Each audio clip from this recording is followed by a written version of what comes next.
Hello there, guys, gals, and non-binary pals, all of whom are loved and welcomed in this space. Welcome back to It's a Maul World After All, the Imperial Senate Podcast official coverage show for Maul Shadowlord. I'm your host, Charlie Ashby, and joining me this week are my very good friends and co-hosts, Nicky Kumar and Claire Chapman.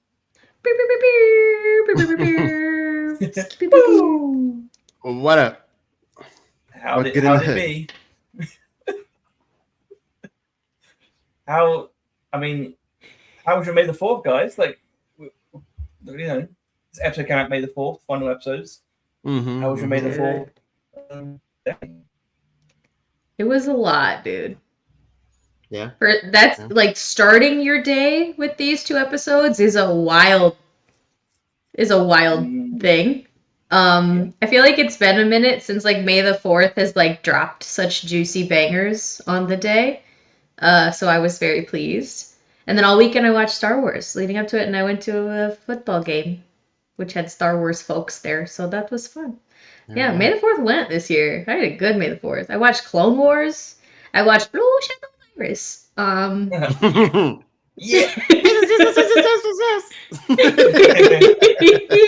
So it was a party in this house.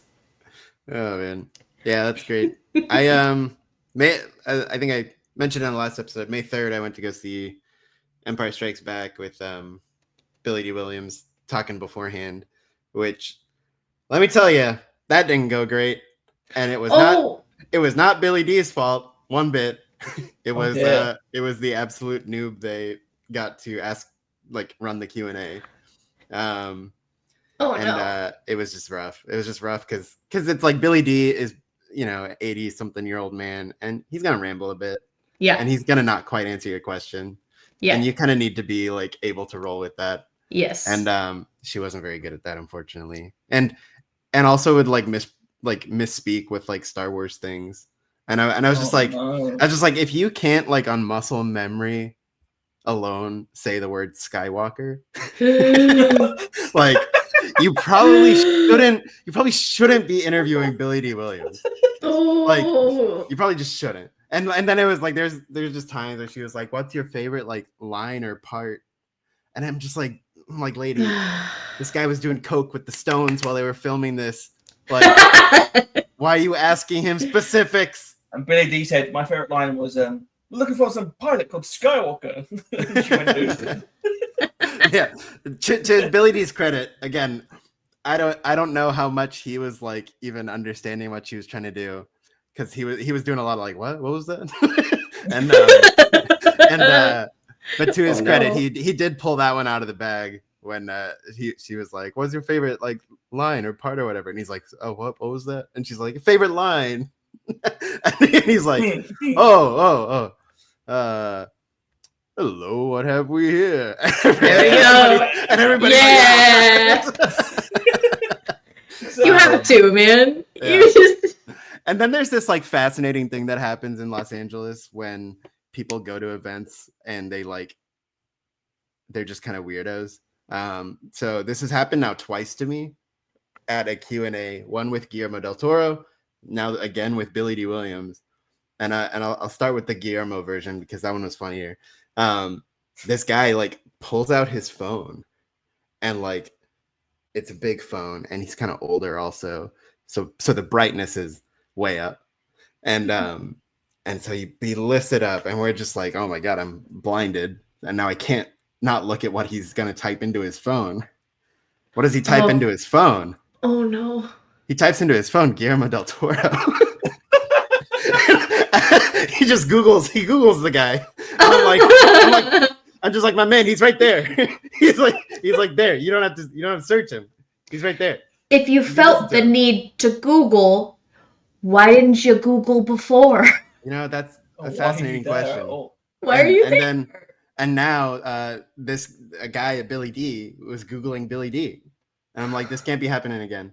And every time Billy D said something like, "Oh, I loved this show, I loved this actor," he was like, IMDb app, like looking up the thing Billy D said. I'm like, man, just can you please? I think he had some sort of like attention, like ADHD type thing, because he was like all over the place.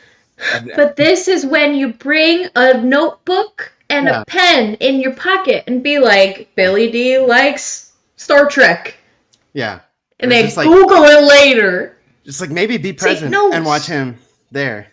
You know, that's a fun thing also for that event you came to watch. Nobody can do that anymore, Nicky. It just reminded me of when Charlie was mentioning before recording somebody on their Instagram reels during an event. And it was insane. It just reminded me of that, where it's like, why don't you just pay attention to what's in front of you? And the worst thing about it was about 2 minutes of like in the background, like fucking Animal Crossing. Yeah. Like, and you don't even have the wherewithal to keep your phone on quiet, like silenced, when you're scrolling on your Instagram reels in the middle of a Q&A.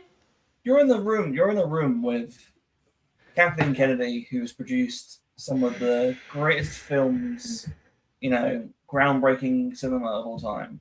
You're in the room with Pedro Pascal, who's one of the finest actors of our time. You're in the room with bloody Sigourney Weaver. You're in a room with Ripley. And you're going on Instagram Reels. Also Dreamboat.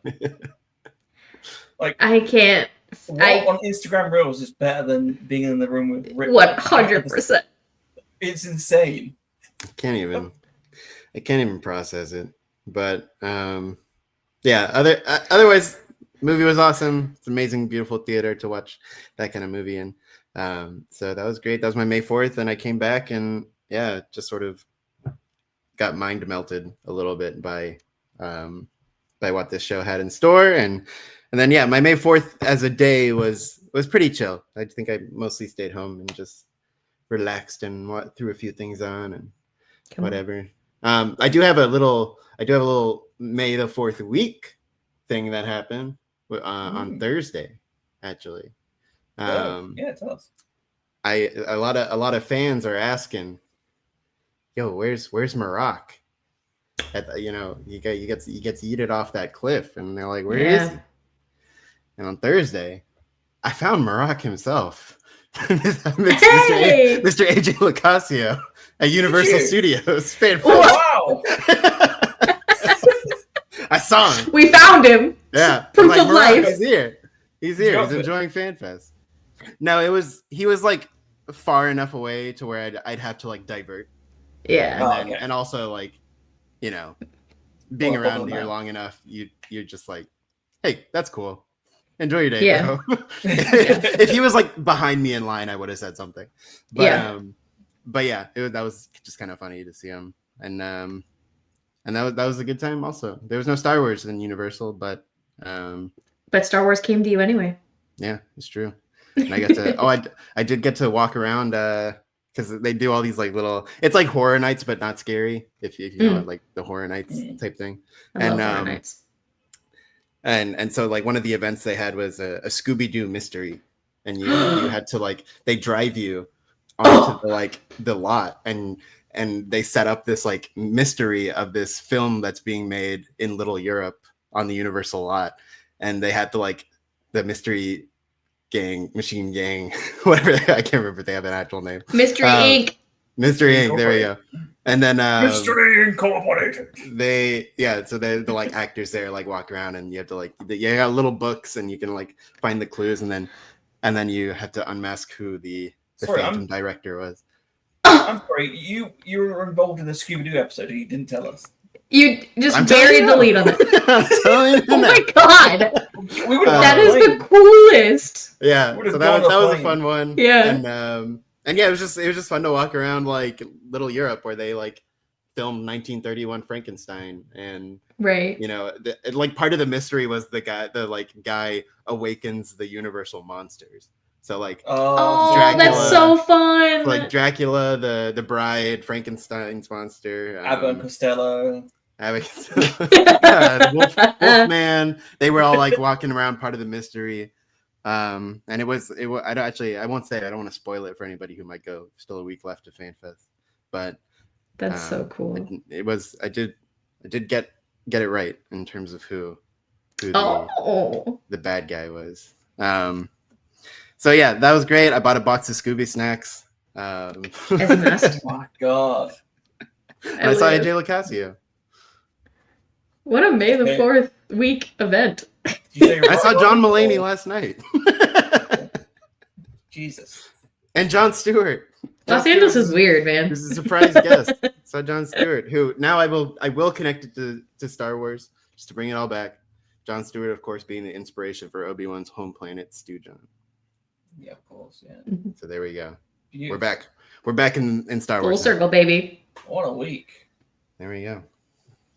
Well, as you sort of mentioned, I was delightfully invited to the Van event, aka premiere, aka Van event, whatever we're calling it. No. Fan event. We're calling it. Nicky, let me live this down.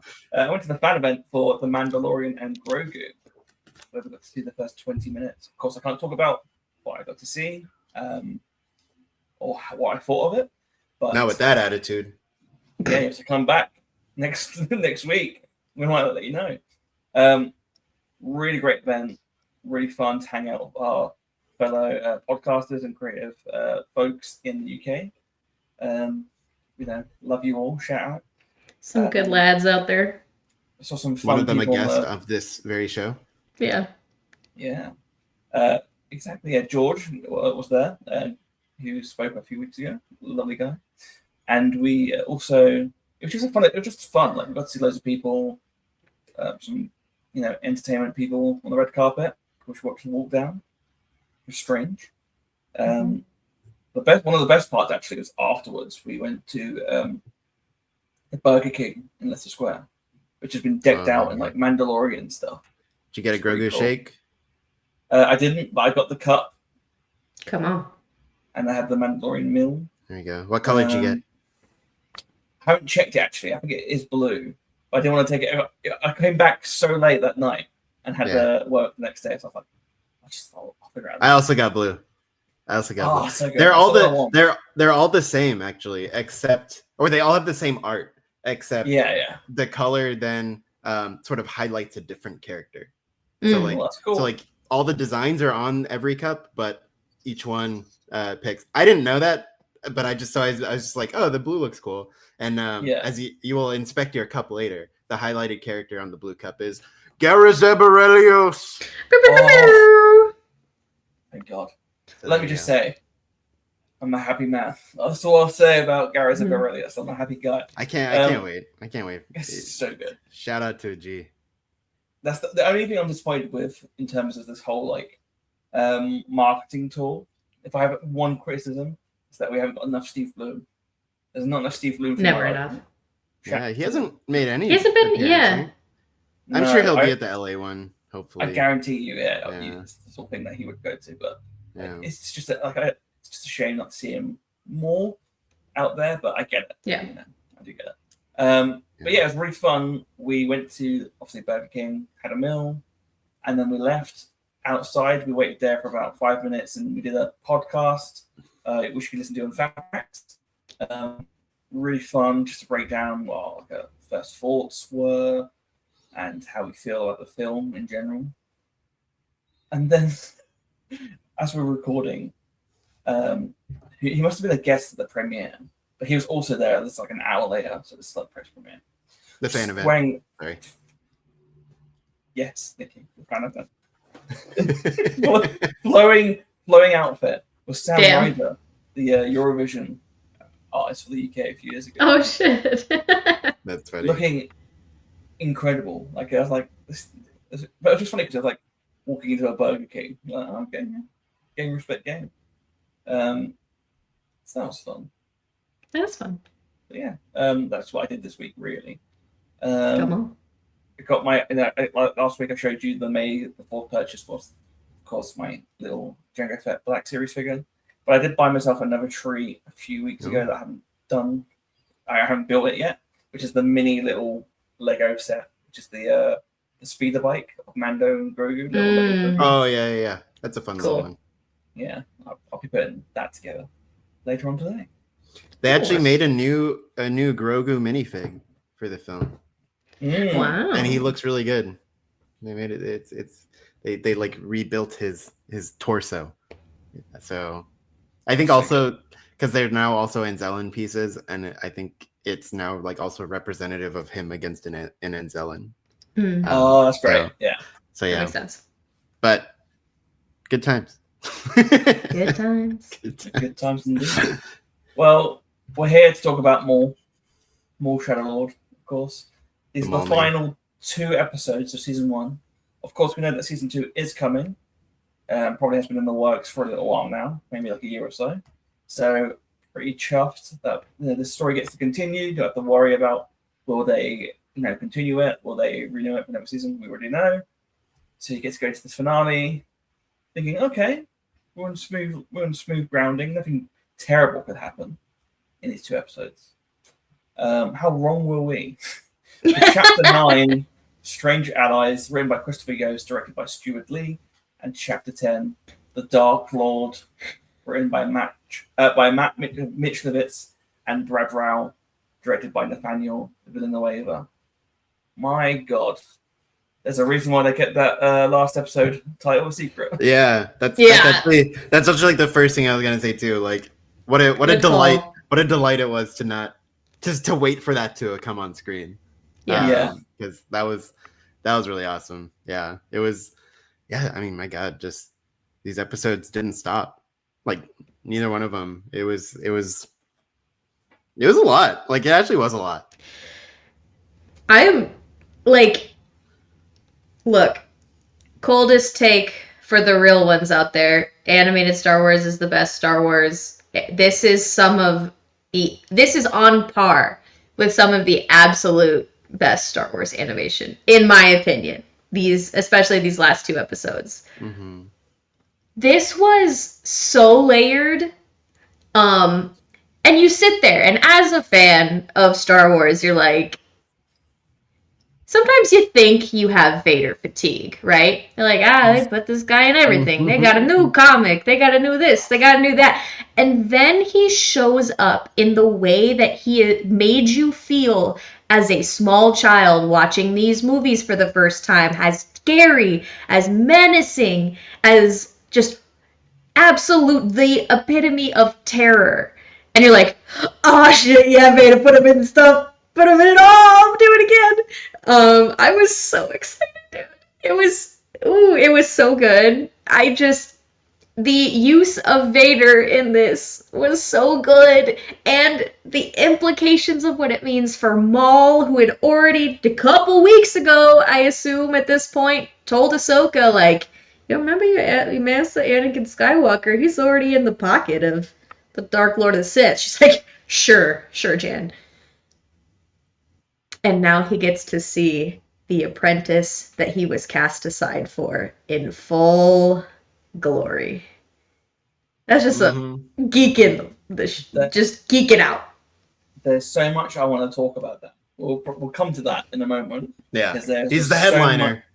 We'll get there. It's so delicious. So just to jump in. Oh. But yeah, I think my overall thoughts personally were these 2 episodes, I think, delivered. Of course, it delivered. Like, yeah, I think the animation really doesn't deliver in terms of like final episodes.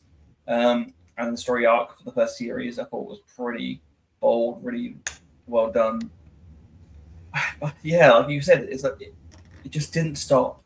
It was action packed, emotional weight drawn in there. So many emotions can be applied to these episodes. Fear, happiness, joy, loss.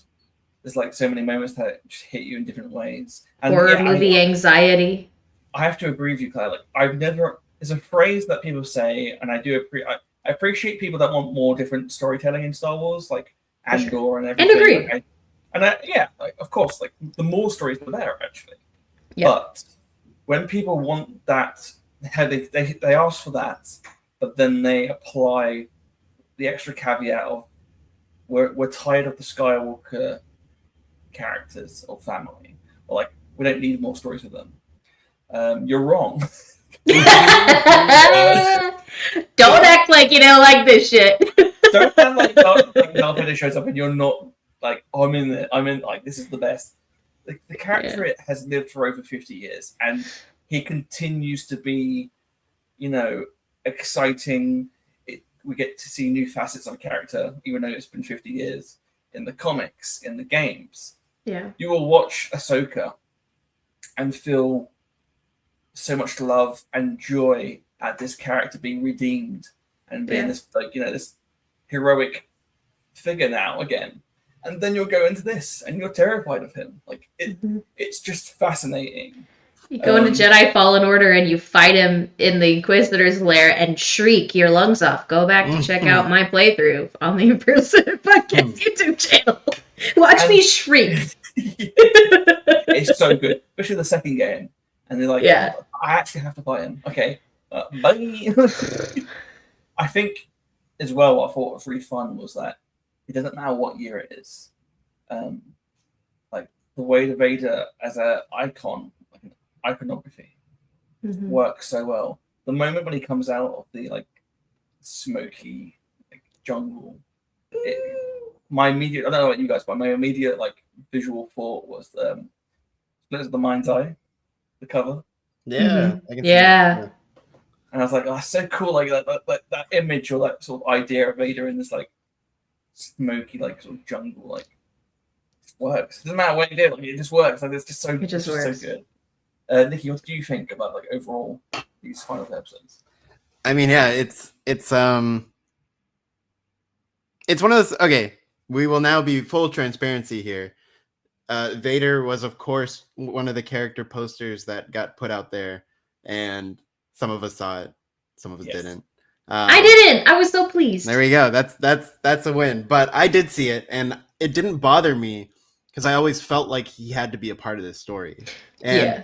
And like, again, it's that same thing of like they already made it. They made the thing for him. Like we've seen the Clone Wars. They have it in the files. Like it's there. They didn't have to use it. Yeah, Come on. They didn't have to go ham. Like they just needed to pull him out.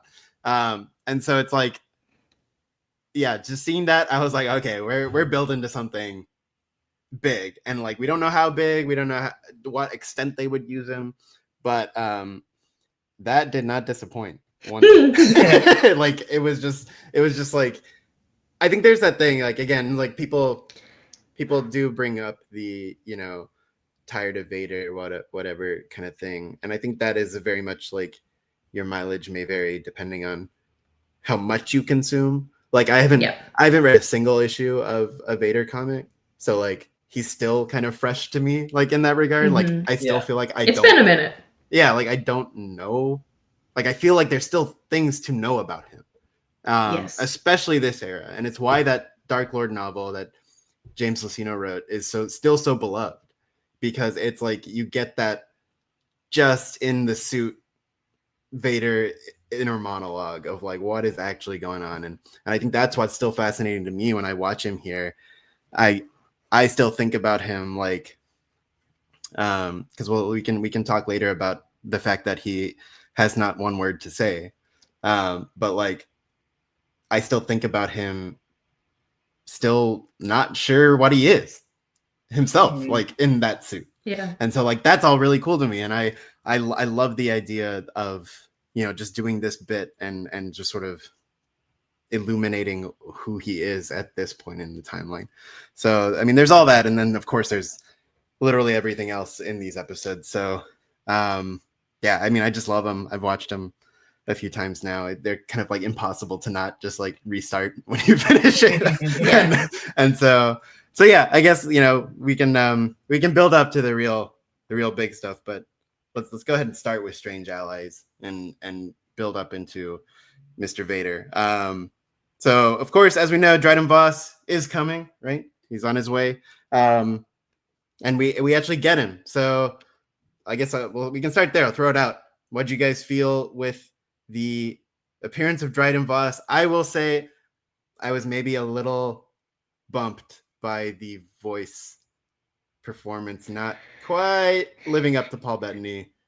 And not really even imitating him. It wasn't great. I mean, all respect to the actor. Maybe they'll figure it out later.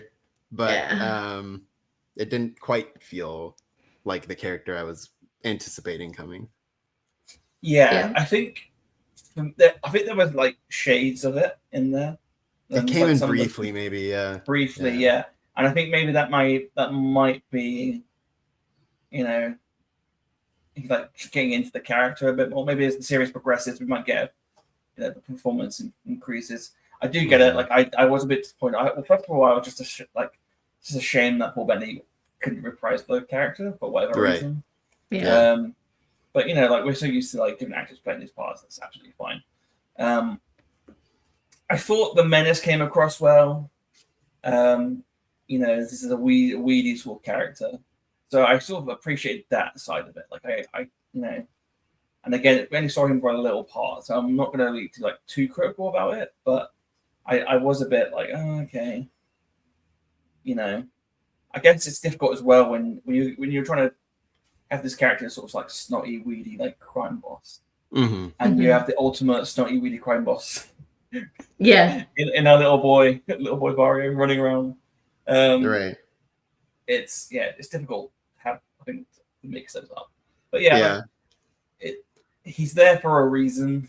And I feel like maybe we get to explore, but he'll have more to chew on in the next season. I'm gonna assume he'll be in it a lot. So hopefully they maybe tweak what's going on. Just because, I mean, there are times where I'm like, is he even doing a British accent?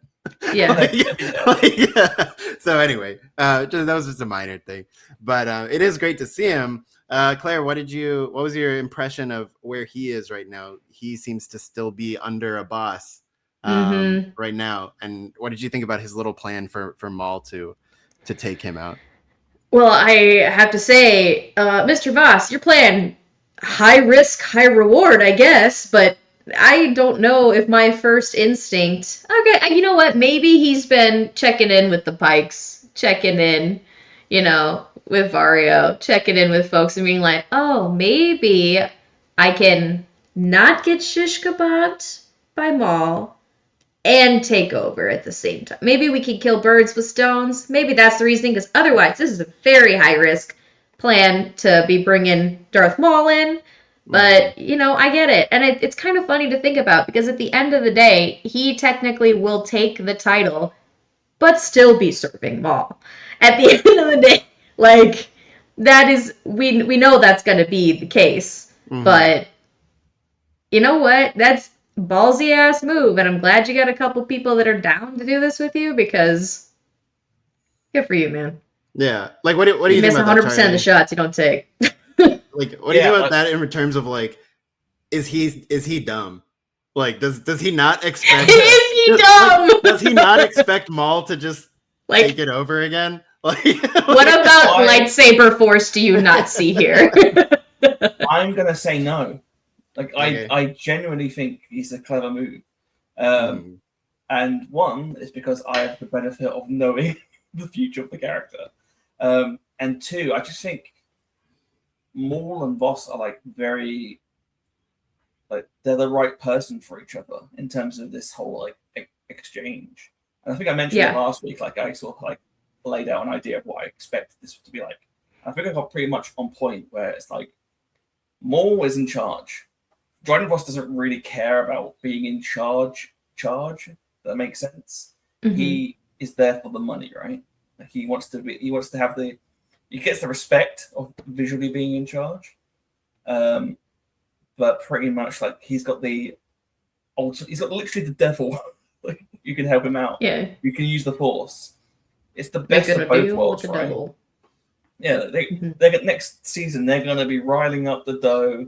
Maul will have a lovely opportunity to hide from the Empire and train his apprentice. There'll be a montage where they're skipping through a field because they're so happy about what it is. I think it's a clever way of doing it. I mean, you see Vario right now, you see his ship, and you're like, okay, that's pretty decent. It's maybe a mid-expensive car. And then you see where he is in Solo. He's got a whole damn palace. He's got all these artifacts and these priceless stuff. He's going to be raking it in. This is a great decision for him at this point of time, and I think it will last for a little while. The only difference is where that goes in terms of Maul's story. Because obviously he has an agenda of wanting to destroy the Sith. Yeah. And we know that he kind of pushes that onto Kira.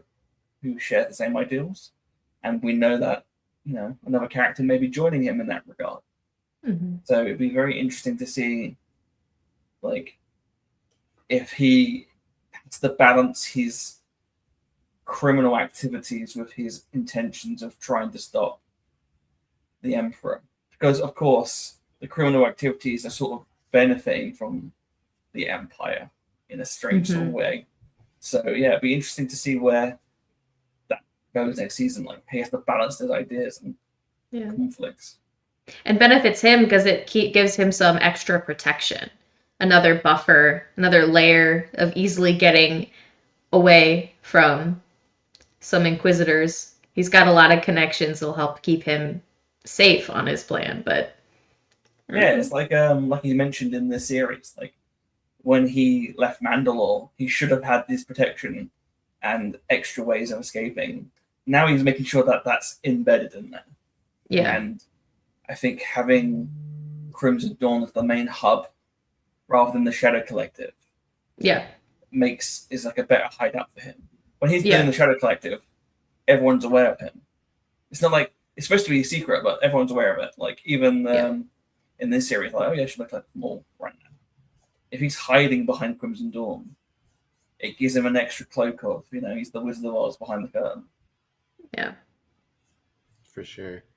This is slightly embarrassing because somebody FaceTimed me and now I've lost the window of the what's it called? The StreamYard, and I can't find it. Don't worry, you're still here with us. I know I still exist. But yeah, I think maybe I'll just stare at my desktop until I figure this out. But I think I'm curious about how this goes. Obviously, season 2 will figure out a lot in terms of where they stand. I don't think this is going to be smooth sailing for Maul and Dryden. I'm not sure it's going to be a completely amicable relationship here.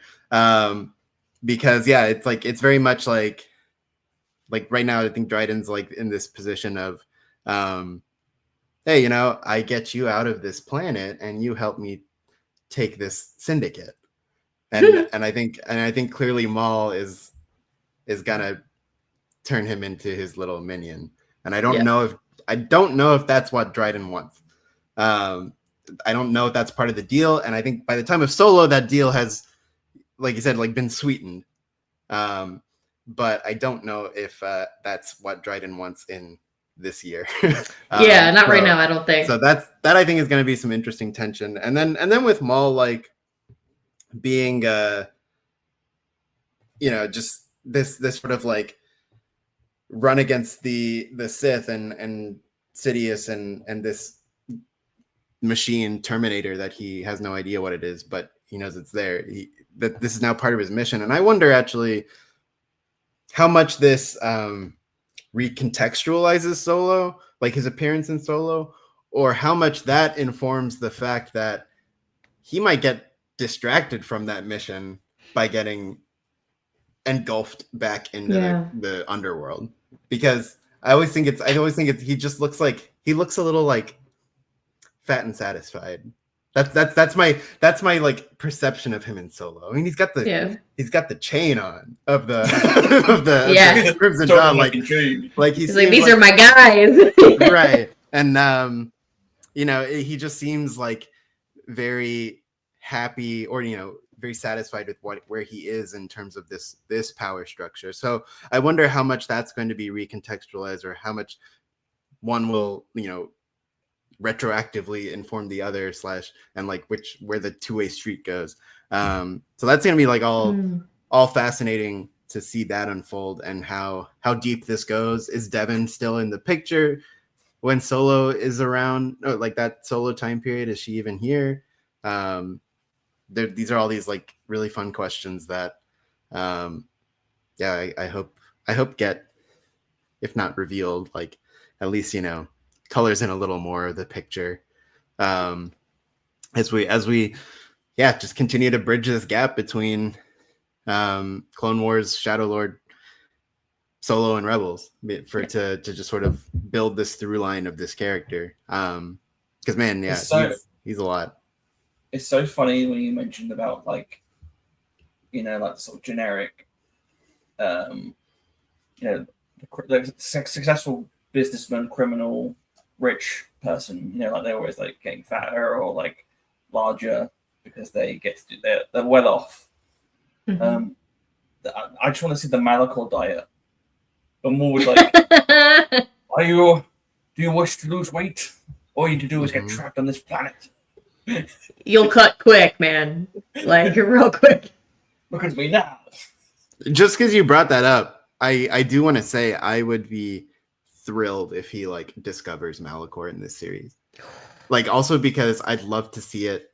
I'd love to see it in this art style and like this level of like detail texturing.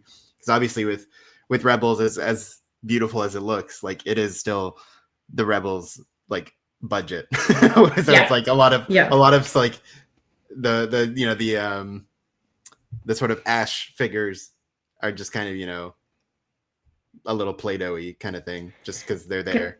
Considering the way that the smoke is animated in this, Ash figures would go crazy. Yeah. I think it'd just be like so cool to see that setting again. And sort of like he again, like it makes these episodes really shine when you pair them with those Twilight of the Apprentice episodes, because you see so much about like why he needs a second, right? Like and it'd be great if we can sort of like marry those two ideas a little as he's now really feeling he has an apprentice in his midst, and then to what degree does he try to move the chain forward on this Malachor idea?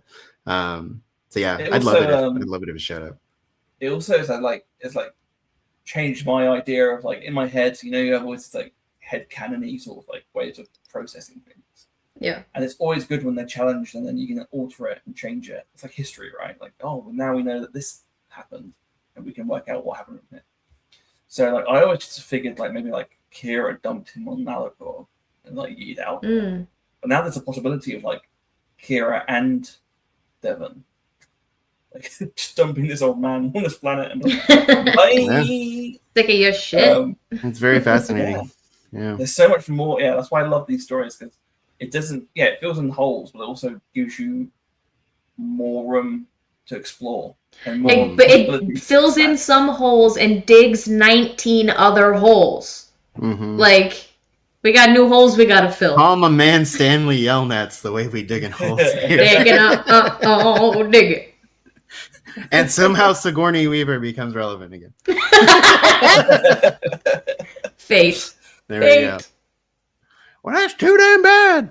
That's literally Darth Maul. Literally Darth Maul and Devon on Malachor. Yeah. Digging Grandpa. I'm tired of digging, old master. That's too damn bad. That's too damn bad. Yeah. Speaking of Maul and Devon, before Dryden shows up, Maul's like, we ain't leaving without my prodigy. And he not quite FaceTimes her, but does a little sneaky trick. Where you at? Yeah, you up. Careful. And do we have a confirmed age for Devon? He's a teenager. Do we need to put Imperial watch on Maul once again? We might.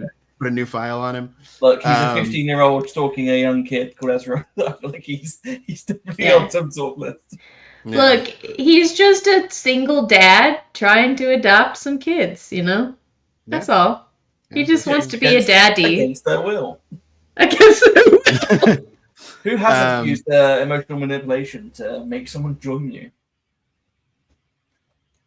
Certainly nobody with a red blade. Yeah. No. But yeah, you trust that guy. You get in that van. Yeah, immediately. Of course. The Sith infiltrator just slows down. It's like, I have candy. He like the little probes come out holding Snickers. My tell mix. Yeah. Oh man. Anyway, so he does reach out to Devin because he does not want to leave without this kid. This kid is his new gateway. So of course, Devin and the gang, they're hiding out. The Inquisitors are hunting them. But they end up meeting up. They end up combining forces, and I thought that was really interesting because it's like a lot of what we've talked about in all our episodes is like, you know, these big ideas most weeks really being like relationships fracturing and like breaking. And now this episode is kind of like, what if we glued it together really shittily? What if we don't quite break them all up? And it was very odd, like mushing everyone together finally. Yeah. And I guess, yeah. So like, what were your impressions of sort of now it's like this competing two dads situation for Devin? It's like you had this, like, you know, it's very much angel and devil on the shoulder, as we've seen before with Maul in particularly. But yeah, like Charlie, what was your idea seeing like just all the group is together now and they have this very fragile, not even, it's like trust is like being used very liberally here. It's literally just like, we're just gonna walk together. What was your impression seeing the group finally together? Well, it's funny because this group is like to be fair, like most of the group is pretty much emotionally manipulated in some sort of way or fashion, or at least easy to conform to like those ideas. Like we mentioned last time, the Mandalorians, they usually fall in line with like, you know, like they respect like that leadership. You have, you know, there's two kids there, you know, one's a Jedi, and the Jedi themselves are indoctrinated into this idea, and same with Maul actually. Two Boots, you know, he's programmed a certain way, and he's like trying to figure that out. So I thought it was really interesting, like they have sort of a weird shared pattern in that respect. Then, like you said, like there's the two dads, but then there's the cool uncle who sort of challenges both. I think sometimes he challenges Diodaki, and he also challenges Maul. You know, like, yes, I respect that you're a guardian of peace and justice, but right now we need to get the fuck out of it, and we have to fight these guys. So I thought that was really interesting, and I think it's a case of, like you said, like you got the good angel on your shoulder, and you got the devil on your shoulder. But what happens when, you know, the shoulders become a bit more heavy of the devil than it does of the angel? And I think that both the teams are balanced out, and there's like a sort of interesting shared use of loss in this 2 episodes. So it's like it's an interesting way of like, and how characters deal with that loss, I think is really interesting going into next season, because I think some of the characters might be better at exploiting that than the others. But no doubt it will also still have an effect on like Maul and stuff, like losing certain characters. So yeah, it's really interesting to see this like wild group come together. It was a bit like when I read comics, and you have to like some issues where like the Justice League and like the Legion of Doom have to work together against the bigger evil. You got like Lex Luthor like just standing in the background, Superman, but like, well, actually, like Lex is kind of right here. We have to like deal with this like sort of thing. So yeah, I always love those like character dynamics, because they're not necessarily like, they are kind of in the same boat, but the people paddling are paddling in different directions. Right. Yeah. Yeah. And also like trying to get to the same place, more or less. Yes. If the same place is survival and escape, like it's different. But I mean, another cool aspect of this thing is like we say, you know, Maul was like, I'm not going to leave without Devin. But I guess another interesting aspect of it is he actually also kind of needs Lawson, because Lawson knows his way out. Yeah. So like Claire, what do you think that adds to, again, like Lawson's character as this guy who just like knows all the back alleys, and like, and it makes him more important even. Like, 'cause I think it's very easy for a character like him to get swallowed up by people carrying lightsabers. Yeah. But it like makes him important again.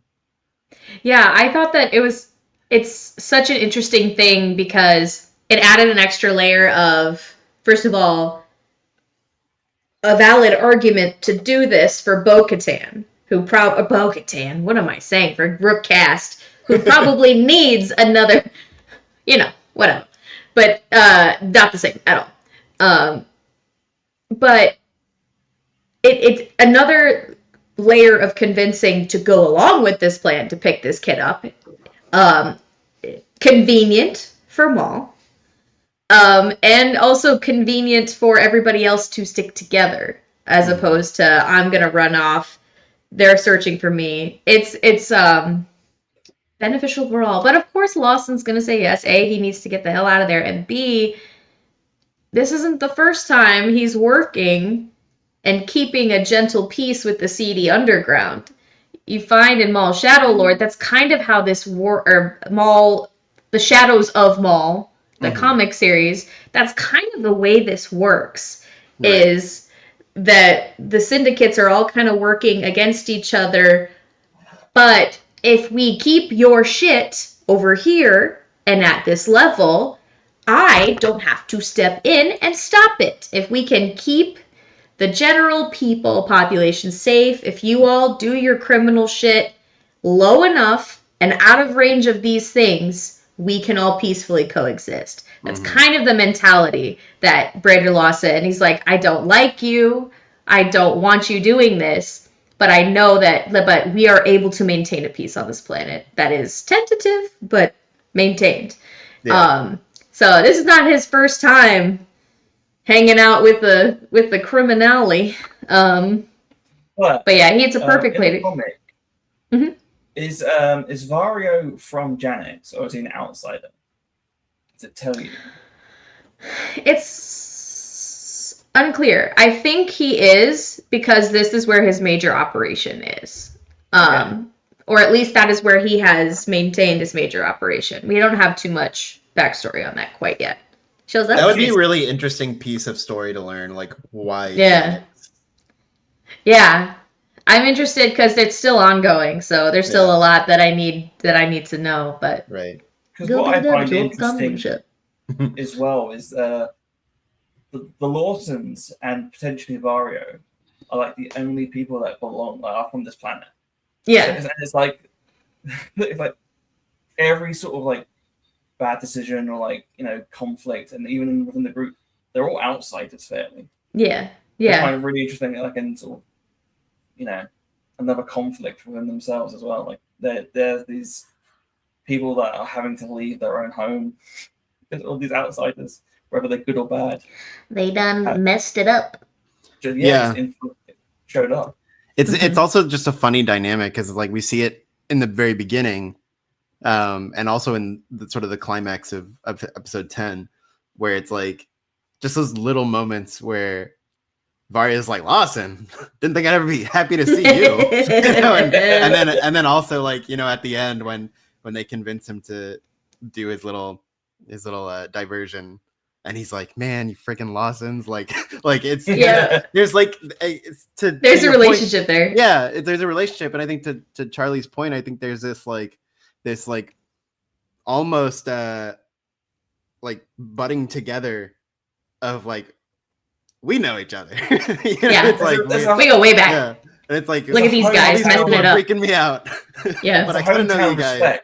Respect. Right. It's like a police officer who's like from the same, for sure. town. And it's very interesting. And it makes once again the fact that they're all stuck in this situation all the more delicious. But yeah, I think Lawson like takes them down into like the sort of bowels of the city, and now we get this fascinating acid sort of depository of just like my yucky waste. My favorite piece of dialogue is in this episode, is in that moment. Yeah, I know exactly where you're going. Yeah, Two Boots is like, what? This is disgraceful. We need to report this immediately. And then the face Maul pulls. He's like, the fuck? Like, this is not the time or place. Yeah. It's like, oh, I will. Not the priority right now. So the way across is very strange and treacherous, and we get a sweet moment between father and son. You gotta build all this up for later. Put this. That is the moment later. I got exceptionally worried. scared for what might come. Yep, that was it. I had mixed feelings because, like you said, I was scared because of what the whole sequence was inferring. But I was also excited, and I wonder if Nicky had the same feeling as I did. The way that this location is mapped out, and the way that they tell you to get across. Did you also feel like, oh shit, this is like a Lego mission? It's like Lego Star Wars. Yeah. Oh yeah. It's like a Lego Star Wars. I didn't think about it in the moment, but yeah, I played this one. Like they fell into the pit. You go, like points a pit. We get plenty of that too. Yeah, we do. But yeah, we have this nice little moment, and we're sort of building or trying to reconstruct as best we can this relationship between father and son that's been rocky at kind of in the simplest way. Yeah. But amidst this issue and Spybot trolling them,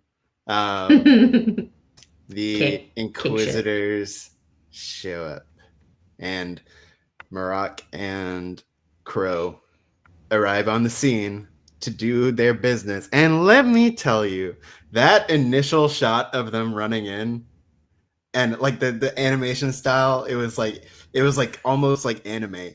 Like, yeah. So like just the way they attach the camera to like their back and just sort of like swoop in with them. This is where like it starts becoming, oh, this might be like the best fight choreography in animation and possibly the rest of it too. Like it's so freakishly good. And that camera angling for the animated camera angle of it all that continues through it is so freaking gorgeous. Yeah. It puts you through so many different, like you're swooped through it at so many different angles. It was art. It was pure art. Both the animation, like both the choreography of the fight itself and the camera and the lighting and just It's just so cool to see the confidence of the filmmaking, which again, it goes back all the way to when George started the Clone Wars project, and like the mission statement was like, we are doing filmmaking. Yeah. And do not think of it any differently. It is animated because that is the method, the delivery service with which we are doing it. But it is like, we are going to approach this as if we are doing episode 3 point whatever, right? Like it's like we're gonna do this the way, and it's very much still that. He knew what this would become, and it's like looking at early films, right? Like silent films. You wouldn't look at them and go, "Oh, that's not film." Because it doesn't. It's not like E.T.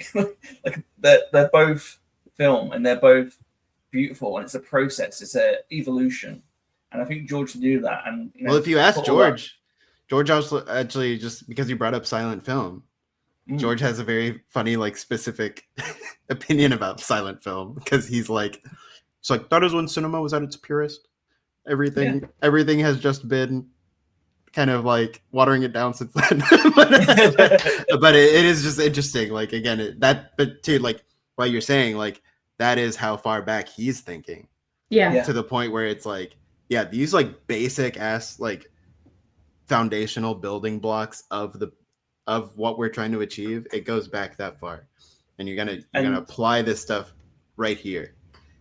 When you have that mindset, and when you embed that mindset into the creators, like we have, who we've seen them work on these shows for so many years, and then you have people like Brad Rao and stuff who come on board, and then they're imparted that knowledge from people like Dave Filoni, who have been taught that. They don't just teach you like skills, and obviously that you learn skills elsewhere. but they impart that strong message of it. Don't just back down. It's like they were talking about the Mandalorian and Grogu, like the Grogu puppet. Like they went in with the idea of, oh, it'll probably be CGI mostly, but we'll just see what we do. And then the ILM team and the creature department just pushed and pushed and pushed to the point where, we watched the Clone Wars and I was blown away. I love the Clone Wars first series. Yeah. And then you get to the point where smoke, remember when Maul jumped through that cave and then the sizzle on his lightsaber? Yeah. It's just exceptional. And Joel Aaron, I shouted him and the team out on Blue Sky because just every department, from the writing to the animation, just to put everything into this, it's just just the best of the best. And the greatest thing about this stuff is that it will get better, and that's what's so fun about it. And especially because we sit here, and ask how can it be better? Right. Every time. Yeah. Even just in video games, I remember very specifically sitting in 2007 playing Halo 3 for the first time, and I remember watching those cutscenes and being like, how does it get better than this? It just looks so good. And that was 20 years ago almost. Yeah.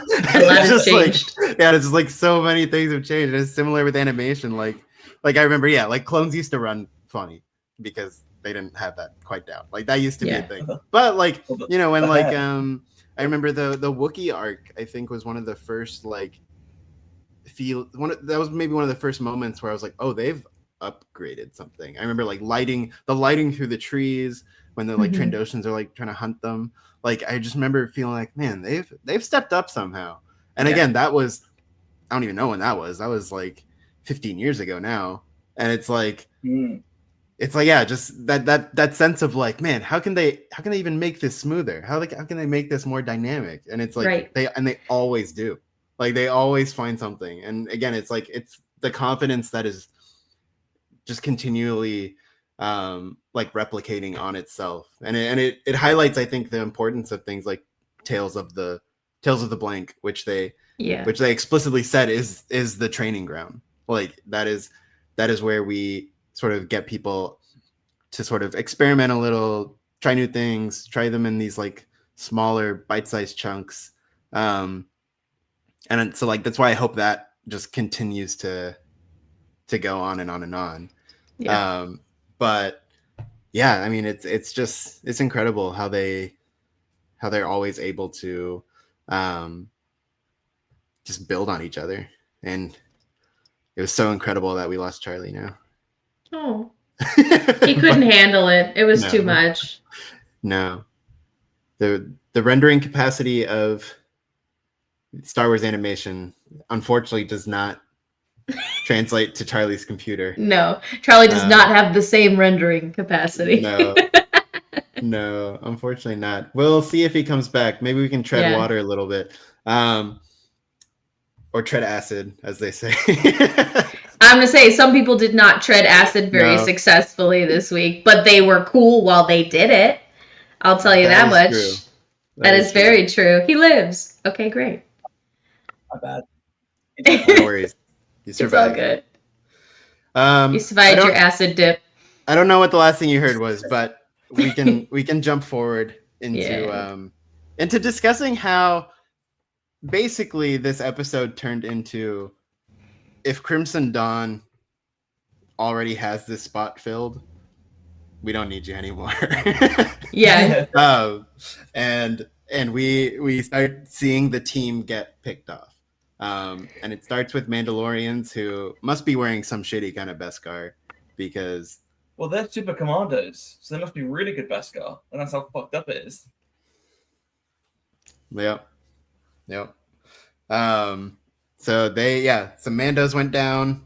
I think Icarus finally never flew close to the sun, but did take a dip in the pond. He did get burned, Yeah. And he had a full-on Boromir moment, getting shot 17,000 times, and then grabbing 4 of them, and then dunking them in the acid pool with him to take him out. If you're gonna go out, that's the way you go the hell out. So, to my Um, fallen soldier, I'll miss you, buddy, and your brosif. So true. And yeah, you just get a lot of these like great action moments. You get that insane like pose when like all the lightsabers hit and they're all just like, well, bam. Which again, you threw me back to Twilight of the Apprentice. Yeah, it's very similar to that one shot. Yeah. Yeah. Look, But I'm a also- simple girl. This was all incredible. But then there's something wonderful about interspicing those moments like that where I just go It's just sometimes the shiny object moment is all I need. And then they gave us so much more. I also appreciate the tension building in these episodes because they've been doing it all like season, right? Like between Maul and Diodaki. Before the fight, before the Inquisitors jump in, and we see him like sense them coming, and you're like, okay, what's gonna happen? Is he gonna like? Is Maul gonna like yeet out of there? Is he just gonna like let Diodaki go up against them by himself? And then he goes up second, and he's like on equal par, like visually equal par with Diodaki, and you're like, okay, cool, they're getting along. Interesting. It's just again, it's great setup. Like now that we know where this goes, yes, it's like it's such good setup. Like you gotta pick your moment. This wasn't it yet. Yeah, and like just again to like sort of give you that fake out of like, oh yeah, they're gonna stand and get out of here. Also again, like also that scene before the Inquisitors come, that's like that to me is like some great like to whatever degree like the horror anticipation comes into Star Wars. And there was a lot in these 2 episodes. That was a scary scene. Scary. Because you're just sort of like looking at this tunnel and it's like, what exactly is gonna come? And I think also the speed at which they come through adds to that. To dive back into Lord of the Rings for a second, like the way they're described as is wraiths, right? They're like these sort of celestial ghost beings that leap out at you. So with the Inquisitors, you've got this almost sort of horror theme in terms of, you know, like specters or exorcists, and you know, like that sort of jump scare way of like the end. And then later on, we have another character who's more like Michael Myers. Yeah, right. It is straight up Darth Voorhees. Like, it's a nice balance of the different genres of horror in of itself as well. Yeah, I think with a literal jump scare, which as early in the morning as I watched this shit was not prepared for. Yeah, at all. One thing I always go to in terms of like that level of anticipation is in the Winterfell battle in Game of Thrones when they're like waiting for the army of the dead to like it's like pre they or after they sacrifice all the Dothraki. And it's just pure darkness and you sort of like hear the rumbling and you don't know like what it's gonna look like when it gets here. I always think of that particular emotion and it kind of reflected in waiting for the Inquisitors to show up like that. But yeah, we get some cool moments also. We get some people dying, we get some cool shots of getting across the pond, and then also we get this. There's not like a whole lot of time to do sort of like deep character moments when it's like pure action, but we get this cool dialogue between Maul and the Inquisitors where Maul confronts them with the idea that they've just been sent out to die like he was. Yeah. Do you think that ever stuck with those two guys? By the end, I will. I don't think they care. I think for the obviously it's different for some Inquisitors. They do like end up changing their minds or being redeemed or something. The way you view it.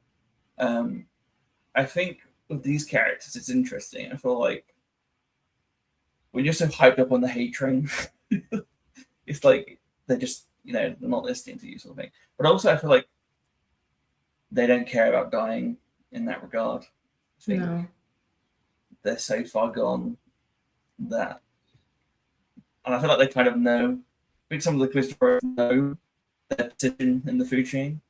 Yeah, there's always a bigger fish to Qui-Gon. Yeah. So, it's an interesting one. Like, and I feel like you kind of have to know when you're being taught these things. You have to kind of know like what the plan is. Like, the Emperor's not going to keep you around once you the job's done. I really like don't know how to read it because I think it gets into like the dark side arrogance, where they're just like, sure, guy. like they're like this is a new order that you're not part of. So how do you even know? Right. So like, and it's very strange. I think they're just very like, they're like, okay, old man, you ramble.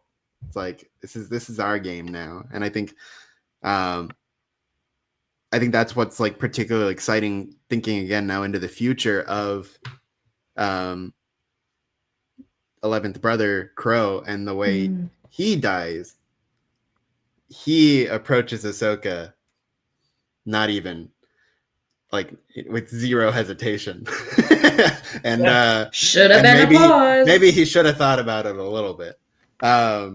So yeah, I think there's like that element of like it would never like calculate to them that Maul's speaking anything relevantly, because it's just like that's why they are who they are. They don't really care, kind of thing. And even though they're very quiet, the way that the Inquisitors and Sith work anyway, it's all your key impulses dialed up to 11. Yeah, they're hungry. They can't wait to relish in it.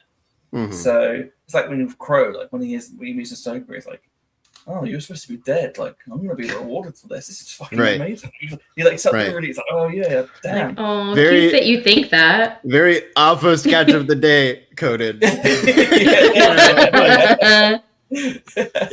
She's like, man. And it's. Or what's the classic? Tastes like promotion. Yeah.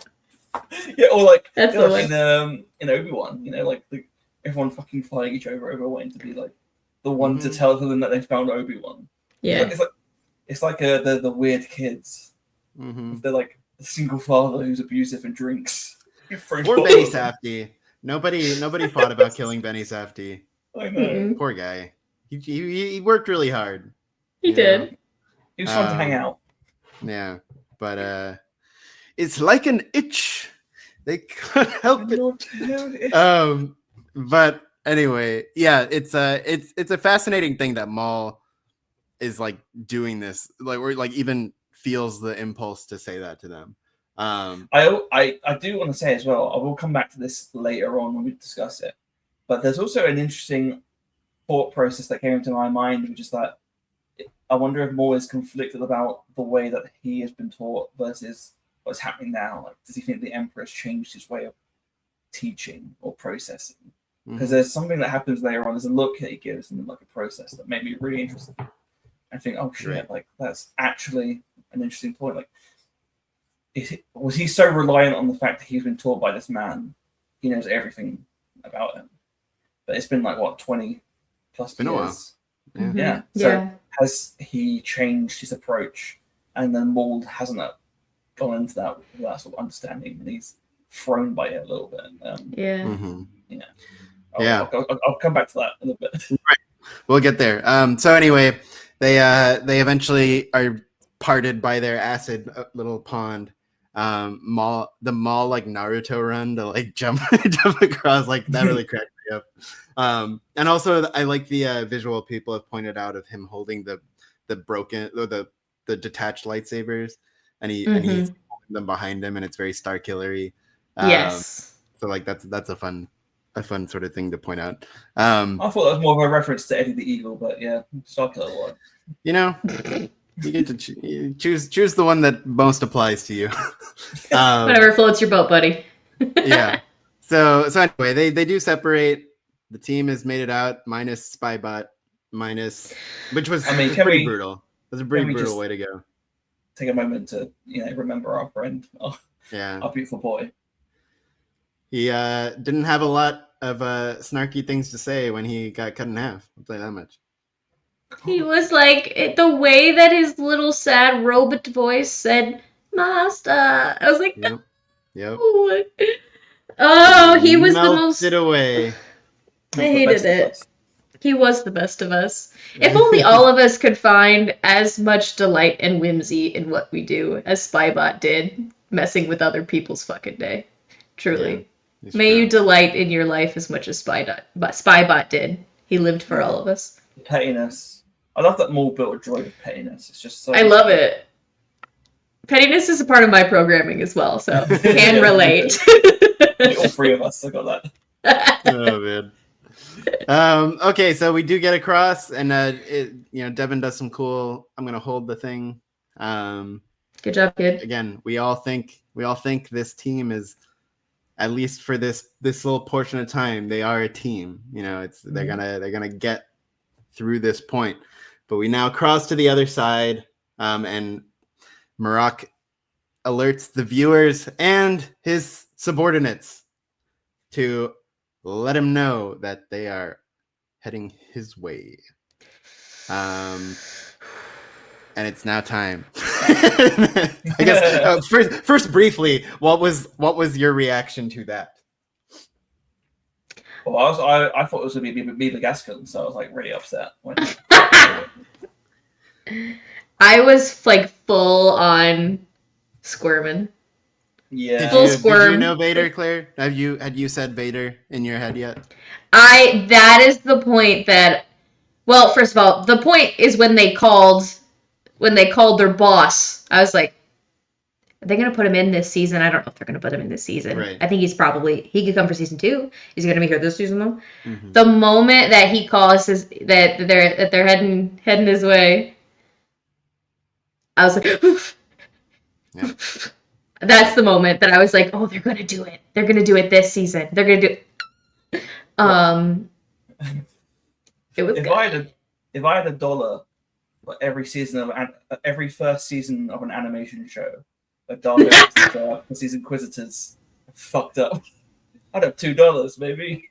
There we Come go. on, it doesn't seem like a lot, but it is. Oh man! But anyway, yeah.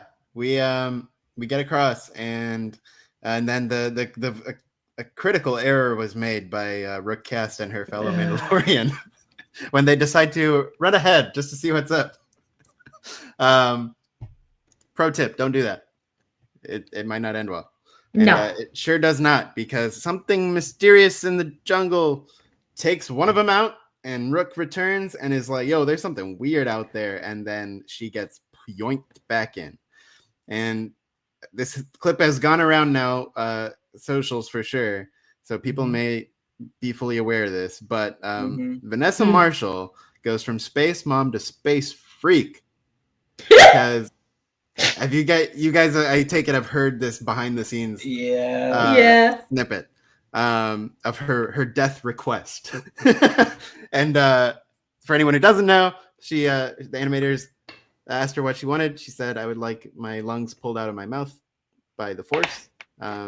Kinky shit, as man. Darth Vader does. And sure enough, you listen close enough to that little segment of her death, it doesn't sound great. It doesn't sound great. No, I think it was actually a mistake by Lucasfilm, because I actually emailed them saying I would like to be crushed by her chest, and I think that they misread that as they wanted her chest to be crushed. Easy mistake to be made, in this day and age. I know. People don't read emails properly anymore. Yeah. I think my reaction. Yeah, I think my reaction was immediately like, "Oh, no, they're taking her out like that," and then I went, "Oh, they're taking her out like that? Oh my god! Like, what a word! One of the few, for such a character that I love so much and that has made such a huge impact on this story. What a way to go! Yeah, What a way and to it's go. a genuine surprise. A genuine shock. I thought she was making it out too. I didn't think they would commit that hard to Crimson Dawn really taking over his new like social life. Right. But sure enough, yeah, it was like, yeah, you are getting a new friend group, Lord Maul. And we're gonna mess up this one that you've put together. And yeah, like it was really again just great, and building that same horror aspect that we talked before, of just the idea of like a misty forest and somebody getting like dragged in is like it's so good. Horrifying. Man, it almost like reminds me of like the opening of Jurassic Park with the guy getting like dragged into the cage, and like you don't like see things, you just get enough, and you get enough chaos, and of course everybody goes on guard, lightsabers out, something weird's going on, the breathing comes in, and homie Mr. Vader he walks out, and sure enough, he is ready to throw down. And that is, of course, where episode 10, The Dark Lord, picks up. And it turns into the Vader Fest. And my God, it's a lot to like even process still. Just I don't even know. It's like, for both of you, what was sort of your first reaction to him, and how he looked and how he was, and the fact he doesn't speak for a little while, and as we learned at all, just what hit you immediately with Vader? He's perfect. Yeah. He's perfect in every way. Yeah. They ignite that blade, they illuminate just his face with the red glow of the lightsaber, and literally you could have said anything to me for the rest of the day. I was good. You could not kill the high that happened. Right. They know what they're doing. How about you, Charlie? Oh, there he is. Oh, there he is. As you know, I'm a big fan of this guy. Long-time admirer. First-time caller. My first words were, of course, thanks to the Imperial March. I'm a sicko for Vader. So yes, I when it comes to Vader storytelling, I take a big, like, I just look at it. I need to know, like, I have a very specific view of Vader and how he should act, how he should look at certain points. So it's like I don't understand that some people, when they come to characters and stuff, I'm like, okay, you're being a bit too dramatic. But with Vader, I'm very like overzealous. It was perfect. Yeah. Obviously, the thing I love the most is that they got a Sith Lord or an ex-Sith Lord who's been taught by Darth Sidious. You got a Jedi Master. So just those two by themselves, that's pretty like head on. And then you got this apprentice. He goes at them one-handed. He's going in. He's not thinking like worries or anything. He's just going in like this is just an easy task for him, right? And at this point in time, of course, it probably is. He's killed so many people. I just love the way he, like you said, that there's no voice. You don't need a vocal for him. I think it makes him scarier. I think that makes him. It ties into what Dave Filoni says about the character, which is that this is Anakin Skywalker. Anakin Skywalker's dead to him. Like he is just this machine. He's not really feeling like he's so angry and driven out. He wants to kill anything connected to Anakin Skywalker. And so he's killing Jedi. He's killing anything to do with them. There's no. He doesn't care. Like he's just a force of nature. Mm-hmm. And I think that's what they did really well at bringing across. The way he moves in the episode, I really enjoyed. Like he's not running. He's like slow paced. He's that slow threat. And I think what also they get spot on is the way he acts and the way he uses his fighting techniques. Vader knows he's not as fast as he used to be. He won't go at you and jump around and stuff. So what he does, like he does in Empire, they did a lot of Empire shots in this episode, not to jump too far ahead, but like when he comes out and like grabs him from the building, or there's a moment where he's like hiding behind a pillar and then just jumps out, and you can hear the vocal. He does this in Empire. he's like clearly held his breath so he doesn't make any noise, and then he goes it's just so good. Like, and then him like fighting. Oh god, it was just so good. I don't know how they do it, like what they did it. Yeah, I think you have when you have this character in your show, you need to respect. And I think David spoke about this before. Like, you have to respect that it's George's character, so you can only do so much with him, right? You don't want to change too much. Right. And I think they just got it spot on. This is the character who, in The New Hope, you're scared of because he's the Grim Reaper, right? Like, he's the walking symbol of death.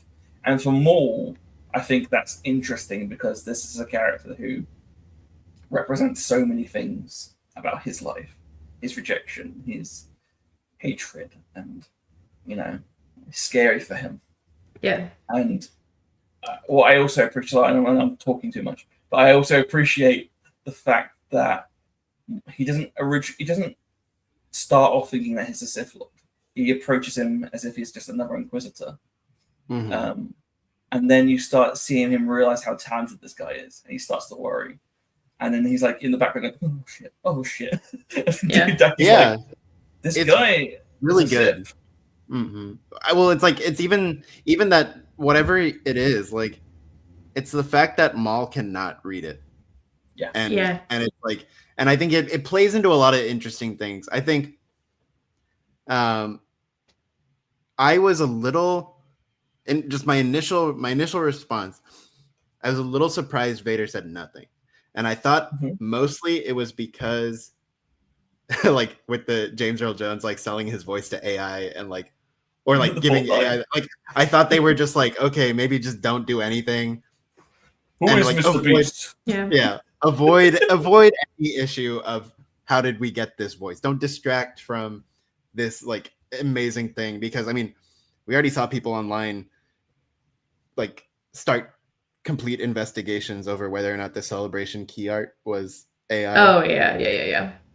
I think if Vader talked and they didn't like credit it properly, people would have gone like really nuts. Yes.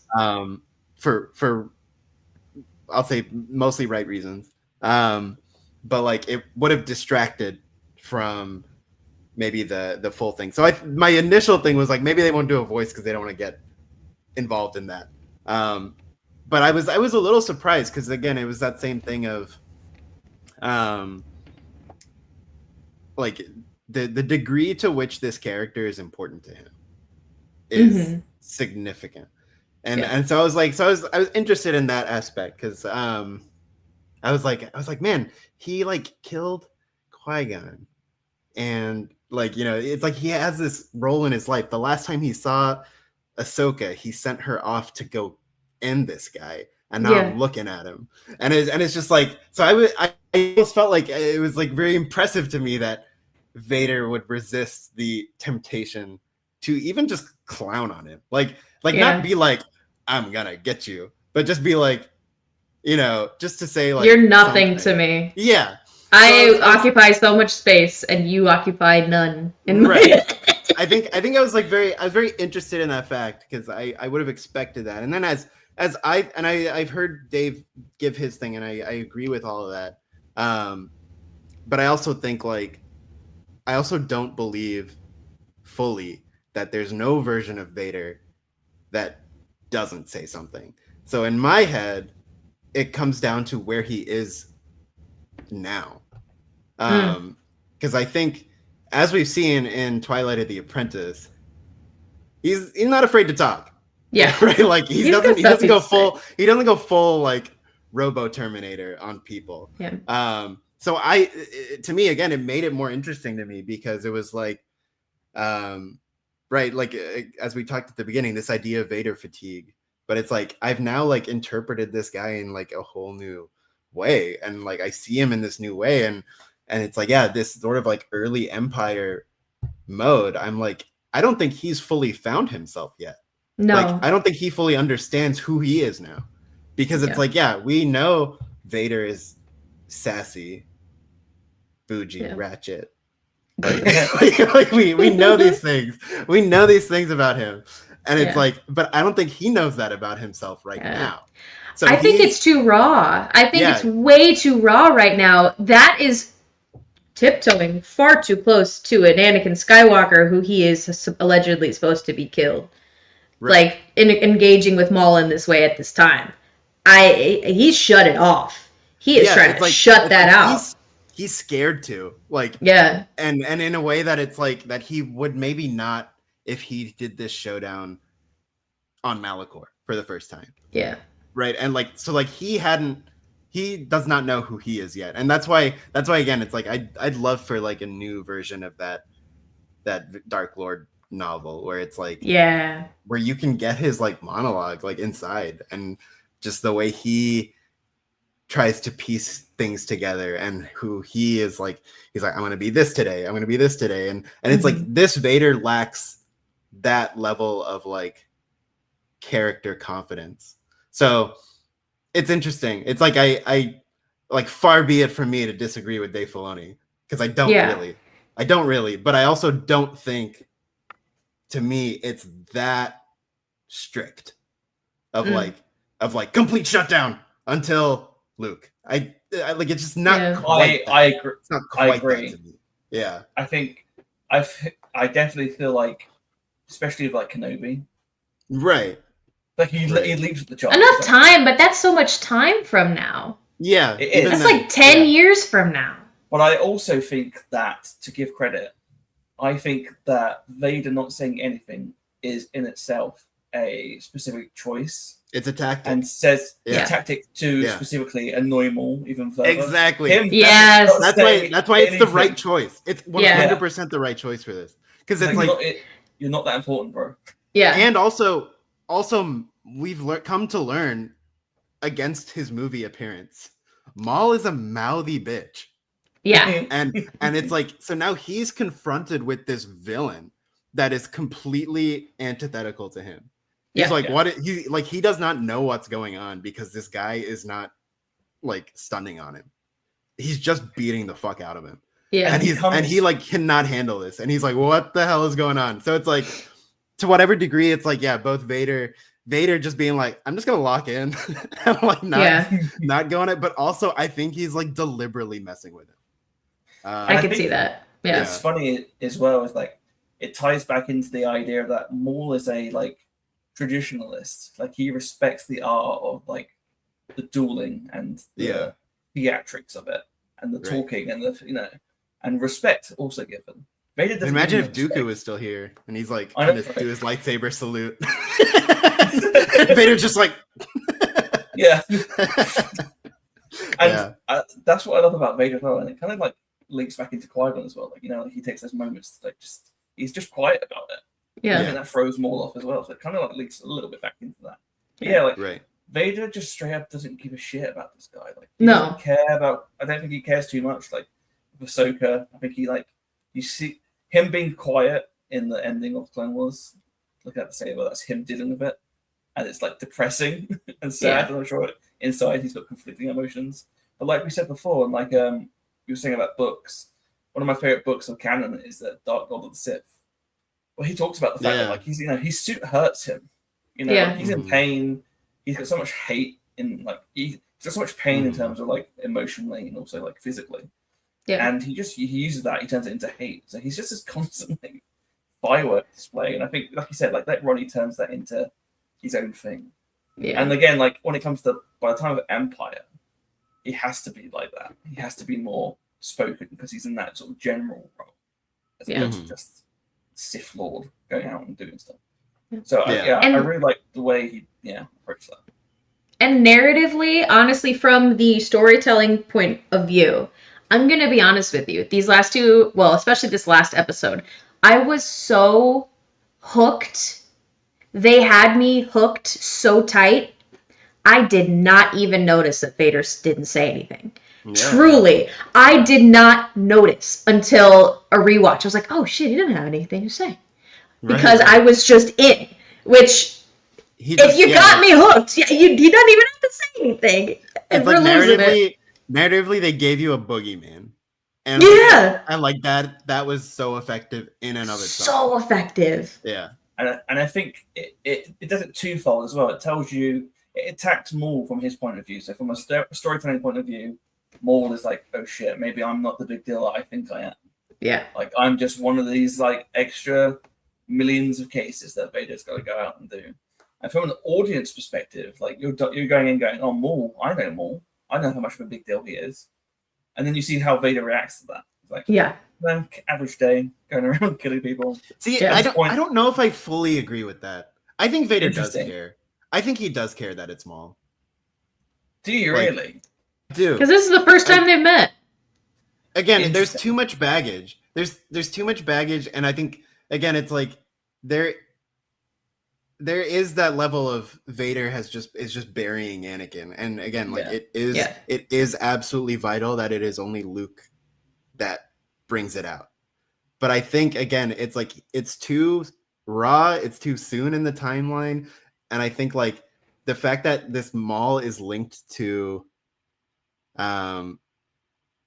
Qui-Gon and Ahsoka now to him, I think it does matter. I think the degree to which he's like rattled by it, I think is maybe minimal, but like I think it does matter to him. And so I think he was like looking at the reports and being like, I'm gonna go fuck him up. Interesting. I still think I still think that it doesn't affect him as much.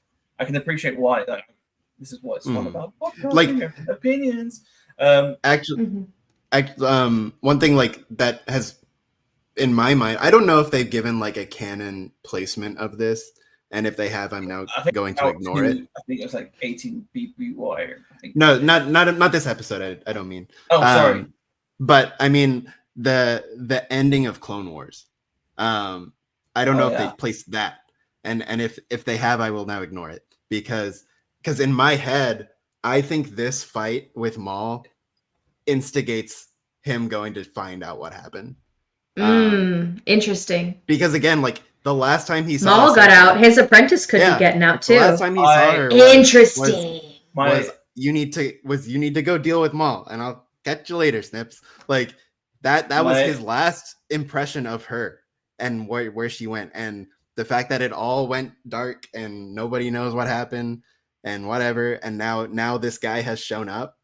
I think to me that instigates the search. Unfortunately, I think it is later on because the stormtroopers in the sequence are Imperial stormtroopers, and these are. No, it's later on. It's later on for sure. Yeah. Oh. But I think this is what makes him go look. Yeah. Oh, sorry. I agree with that. Yeah. Okay, that makes sense. Yeah. I like your headcanon. I'm rolling with it. Yeah, because they just assumed that both died, right? Well, yeah. I mean, or like never knew, like never could have known. Yeah. He's like reading reports. It's like we're dealing with this clone trooper that's blonde, bleach blonde hair. He's like the fuck. Yeah, dude didn't die. Exactly. So like, yeah, I don't know if like a reference book or something has tried to place that event or not, but that's interesting. To me, it's like this is the road to that. Yeah. So that's why I can't say I don't think he doesn't care. That's fair. I think he's not bothered by it, but I think he's like, I'm gonna find out. I have that power. I know that he obviously respected Qui-Gon and he's affected by it, and we see a little bit of it in the comics when it's him being betrayed by Obi-Wan early on. But I feel like in the Clone Wars, he isn't as like, because when Maul comes back, there's like a status quo like change, right? Like there's a moment in time where they're kind of like, oh yeah, Maul's like, doing stuff to the point that like even Devon knows who he is, sort of thing. So I feel like maybe it's not as stronger like willed as that is, and I know like Ahsoka's dead, but I think just the way that's a good point. Yeah. That is a good point you bring up, but I think also it's like the status quo change between Republic and Empire has also changed that because Clone Wars very rightfully so like lenses Maul through Obi-Wan. He's like, that's your beef, and I think that's Anakin's line too. He's like, that's your mess, man. You go deal with that. And so I think that I think is why that's that way. And now it's like again, the whole world has reshuffled. And again, I think these pieces of his life like do still play a role. And I think that, like, again, that's why it's more interesting. Like, he could have technically sent more Inquisitors, but he's like, I'm gonna deal with this myself. I'm gonna go have some fun. Like, think, it's very cool that it's him, and again, it just adds so many new layers and questions and ideas about this guy who has been there since. Again, it's like, it's one thing to say like the first movie, but like he's in the first 5 minutes. Like, he's almost as early as you can imagine. And so just to be adding again more and more and more is so amazing. I also appreciate Kenobi sort of introducing the idea of him like still being taught by Obi-Wan. And there's this like point up to now, like from post Revenge of the Sith, even though he has sort of some sort of semblance of control over the Inquisitorius and stuff, and he's like getting victories in, right? Like in terms of like killing the Jedi and everything. But he's still impulsive. And he's still, he still has that sort of need. Again, it's like a Sith-like need. Like, it's like with the Inquisitors. They want that. They've got the hunger. They want to show off. He wants to show off. He's like a little cat bringing the mouse in, Papa Palpatine, and be like, "Look what I caught!" Like he's he'll never for that. Yeah, he'll never be capable of seeing the full picture, right? No. Like this is the character flaw. It's not just a Sith issue. It's an Anakin issue, right? Like it's him. It's him. Like, which again, it's like I never has, never will. I do not sit around disagreeing with the president of Lucasfilm. But I just think it's like, it's not that clear cut to me. No, like it's of like he's just buried everything. Like I don't think it's quite that. But also I do want to say how like absolutely delightful it is now. And like again, this is not at all a knock on Kathy Kennedy because we know her brilliance. But there's something that's very delightful to me now that the Lucasfilm president can sit here and just like spew on Darth Vader. Like the deep thoughts of Darth Vader. Like there's something very like delightful about that now to me. But yeah, man, it's just wild. And I guess they go on this like intense sort of fight, and that's actually another like big thing for me. I always found in Kenobi for most of the fights, to me, it felt like they put a little too much stank on Darth Vader. Like he had a little too much style for my perception of him in the Obi-Wan show with the fight choreography. Yeah, and I feel like this show got it perfectly. I always felt like Kenobi is such a different. Like, I agree with you. Like I felt like this is a little bit more Anakin-y. But I always felt like he is so compromised in Kenobi just by the status of the fact that he's alive and that he's like, I'm going to kill this guy. I'm going to kill this guy. Maybe stuff is seeping out. It could be messing with him for coming sure. through the cracks. Yeah. I think my feeling of that though is like, but the suit, the tragedy of him in the suit is that he had to lose that. Like, right. Like it's like that shouldn't really be able to come out. Like that was just my feeling. So I think watching this, I was like, this is exactly how I would think Vader would fight. And like it wasn't flashy, it wasn't really that like slick, which again is such a great use of restraint from the animators who have done nothing but slick fighting for 9 episodes, right? Yeah. And they could have just been like, let's make him cool. But they were like, no, brute force. I mean, that part at the end after Daki joins the elite club of people who got a hit on him. That part where he just, bam, bam, bam. He's like, I'm going hammer now. Like, I'm sick of playing with my food. Yeah. It's time to kill it. He did the Luke. He did the Luke Skywalker and Jedi. Yeah. Yeah. For sure. But yeah, I thought the Vader like choreography itself was just spot on. Like it just felt really, really right to make him like move with urgency and like pace, but not feel like he's kind of too fluid. Like I think which I think like especially that fight he does with Reva in Obi-Wan, I'm like, that's just a little too flashy for me, man. Like, you know, it's just a little too much. So, you know, not to discount the work of that stunt team or whatever, but I do think this felt like the Vader combat that I really always kind of imagined. So that was just really cool to see it come out like that. Yeah. It's definitely like the style of Vader I like it more because it's like a different approach. Like you said, he has to deal with the fact that he's got these mechanical limbs, but also it's the fact as well that, you know, he's trying to exude something. He wants to induce fear in you as well.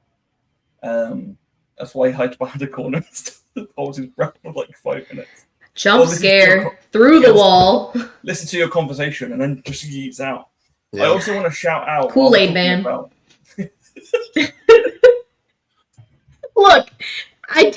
that's what he did. Don't act like it's not. He Kool-Aid Man through the fucking wall.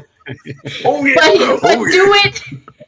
Do you know how menacing the Kool-Aid Man would be as the Dark Lord of the Sith? It would be great. This. He does have the color scheme though. Can you imagine something bursting through the damn wall?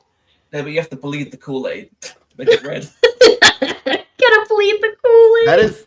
That was such a great shot. Just the hand. Yes. Yes. Like it was so cool. I also want to shout, like, obviously, like we talk about the Vader and how he approached and stuff and everything. But the animators, I want to give a good shout out to as well. The effects of him throughout the fight, like that final shot of him, he's like covered in dust and shit. Like, yeah, it's just so good. Yeah. But yeah, as this is going on, of course, we have our other characters. They're just sort of like trying to get out of there, get through. It's really just like a holding off of Vader. There's no fighting Vader. I think Maul realizes that very quickly when Vader like immediately immediately gets him in the hip, like immediate incapacitation, and Maul's just like, oh shit.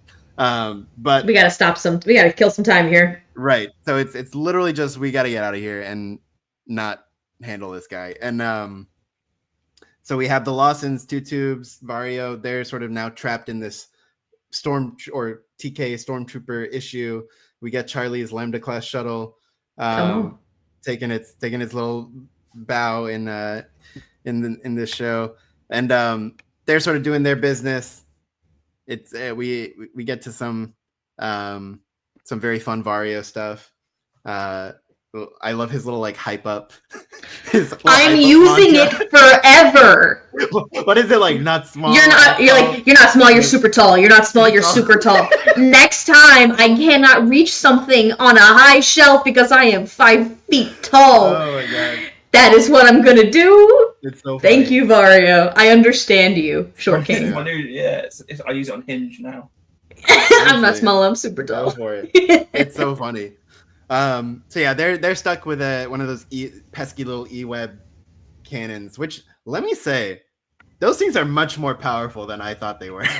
Because incredible. It's like when he started like shooting down gunships, I was like, man, those are supposed to like be able to take on like a lot of ground fire when you bring in you're like landing troops. It's like, man, that thing just got totally eaten up by that E-web. So yeah, Moff Gideon was a sneaky little guy for having one of those. But yeah, we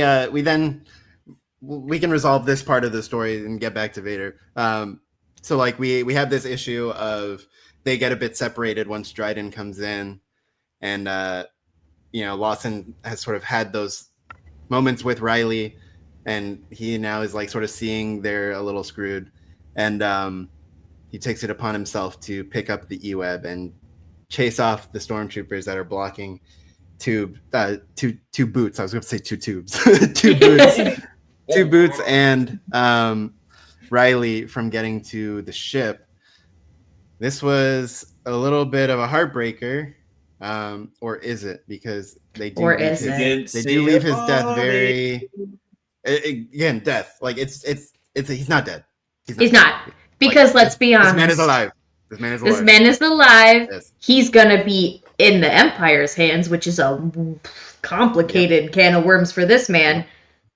But he is the only person to see Maul do his little force push to Daki. He's the Big deal. only character who could see that. He's gotta be alive. He's gotta be able to throw a wrench into Devin's apprenticeship. Right.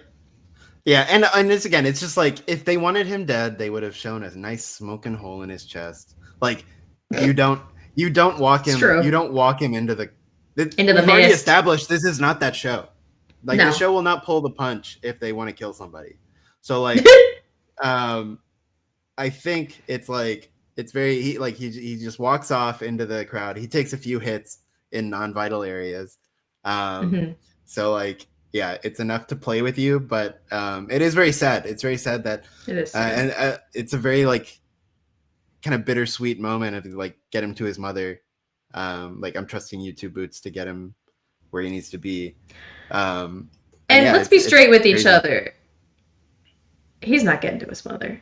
Riley Yeah. is not gonna go to his mom after this his first Right. Imperial experience. Although it would I don't be like think Riley's it would be going interesting home. if he did.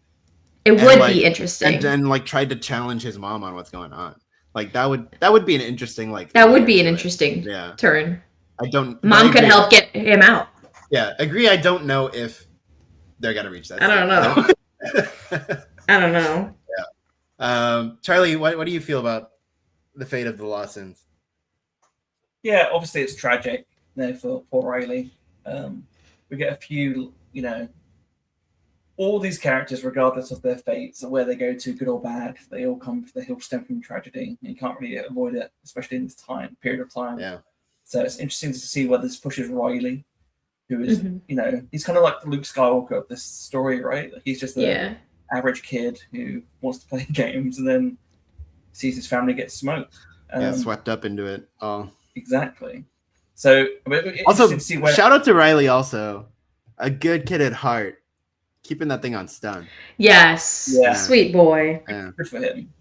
And I think what was cool as well is like you said, would he go off to the Empire of 2 Boots and do all that? Will Maul let them? Will he become part of Crimson Dawn? Will he become some sort of, I don't know. It's open ended, and I think that as much as we see another character have trauma and where that is used or pushed in some sort of case, he could also potentially be pushed and used. Yeah, very easily. You're right. More Again, it's like for sure. Like Maul's whole For thing sure. too is like, I'm here to topple this thing too. You gonna help me, kid? Maul's literally like thrilled at another damaged kid. He's thrilled. Because he just lost Rook. He just lost Rook. He doesn't need another Jedi. But he's got a useful instrument here. So yeah, we'll see. We'll see what happens with Riley. Bro just hangs out at orphanages. Yeah. Be my friend. I also wonder if Riley and Devin gonna have some vibes. I think they definitely will. And I think that will be interesting as well because we haven't really seen too much. It's gonna be Devin's final test. Maul's gonna be like, kill that boy. Yeah. Well, you don't really see that much in canon, right? Of the Dark Lord, of like a Dark Lord with Sith having like a sort of loved one, really. Yeah. So it'd be interesting to see if that develops. And then it's like, and is she even that, right? Like it's very strange. But that's an important thing to now jump back to because we have that showdown is still going on. I want to shout out that one epic moment when Devin runs ahead. The 2 Inquisitors are already there. She starts fighting, and then Daki's like, Devin, and like throws the lightsaber at her, and she's got both of them, and she's like taking them both on. And I was like, woo, let's fucking go. Like, this party's not over yet. I got thrown, like when you see like in TV shows, and it's like the Ratatouille critic when he goes back into his head and he's in the film. Yes, it was me in the theater watching Attack of the Clones, and Anakin's doing right. Yeah, and there's something in this sequence that just like kills me every time, and that is that like Daki is always trying to keep an eye out on her, which is fascinating. And again, it pushes both these 2 figures because Maul doesn't do that, and Daki does because Daki actually cares about her, and while Maul is like, the more I'm away, the more it allows her to dig down into that place she shouldn't go. Yes. And the more she doesn't have somebody checking. And meanwhile, Daki's always like, is she okay? Is she doing okay? I gotta keep an eye out. And like that's that like heartbreaking relationship down to the point where his last moment is looking towards her. And it's just like it's real sad. It's like this is not a great ending in terms of on the happy scale. And but yeah, we have Maul and Daki, and you get that again heartbreaking line when Daki's just like, we can do this, and he even like helps do the block with Maul, and then Maul's just like, shit, man, and pushes him into the battle to give him a way out. Do you think Maul would have done that anyway if he wasn't as injured at that point in time? Yes. Yeah, he would have. Yeah. Yeah. I think he would have eventually killed him. I don't know if he would have done it right then. But the thing is, if he lets Vader do it, the opportunity was there. Devin is out of eyesight of him doing it, so his hands are clean. But I think that it would be so much easier for him to get rid of Daki if it's technically not on his hands. Just simply for the, can I convince this kid we're on the same team? Look what happened to your guy you love. I just think it works out better for him. Sure, he would, but it's cleaner this way. And to be clear, I don't mean that from he's not coming at it from a loving perspective. I think he approaches it as I've got another dude here that will fight against the Empire. But because he's so fucking damaged, he's like, yeah. Well. Yeah. See, but Daki never was going to join Maul. He was never, he's going to get Devin out of his clutches the second he could. He kept reminding her at every stage that, like, just because you have the same common enemy doesn't make you friends.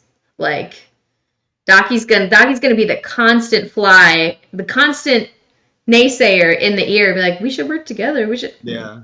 I think there's that thing of like, I think like Daki never would have like been allowed to be on that ship. Like, no, he's not getting on that ship. There's some element of that, and like I don't know where it would have happened had Vader not been there, but yeah, it's like there was definitely just no way Maul was gonna let that happen. Yeah. And I don't know, because even then it's like, even if he kills her, he still or if Maul kills Daki in front of Devin, Maul still wins, because he's like, hate, baby, that's all I need. You can hate me, you can hate them, you can hate someone else. That's what I was thinking. Yeah. That's the key here. So like I think it's very like fortuitous for him that he can put it all on Vader, than as opposed to like take any of that. So yeah, I think that he wanted that hate to come out, but like, do you truly think that if she saw him be responsible for Daki's death, that she's gonna go with him and accept his training? I don't think so. I don't think so. I truly don't. We'll never know. What if?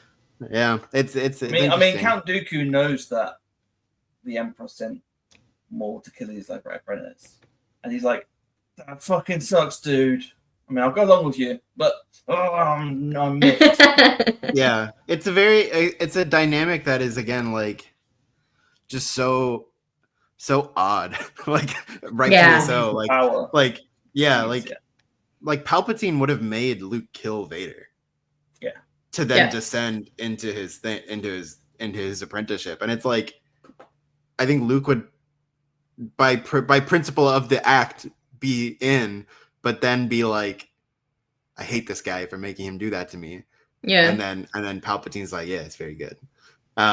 So like, yeah, it's very strange to think about what would have pushed Devin in different ways.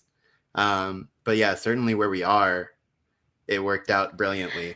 Best case scenario for Maul. And shout out Gideon Adlin, because she lets loose on that. She finds that rage button, and she's like a Tom Lizard in Hoppers when he sees the phone. He's like Lizard.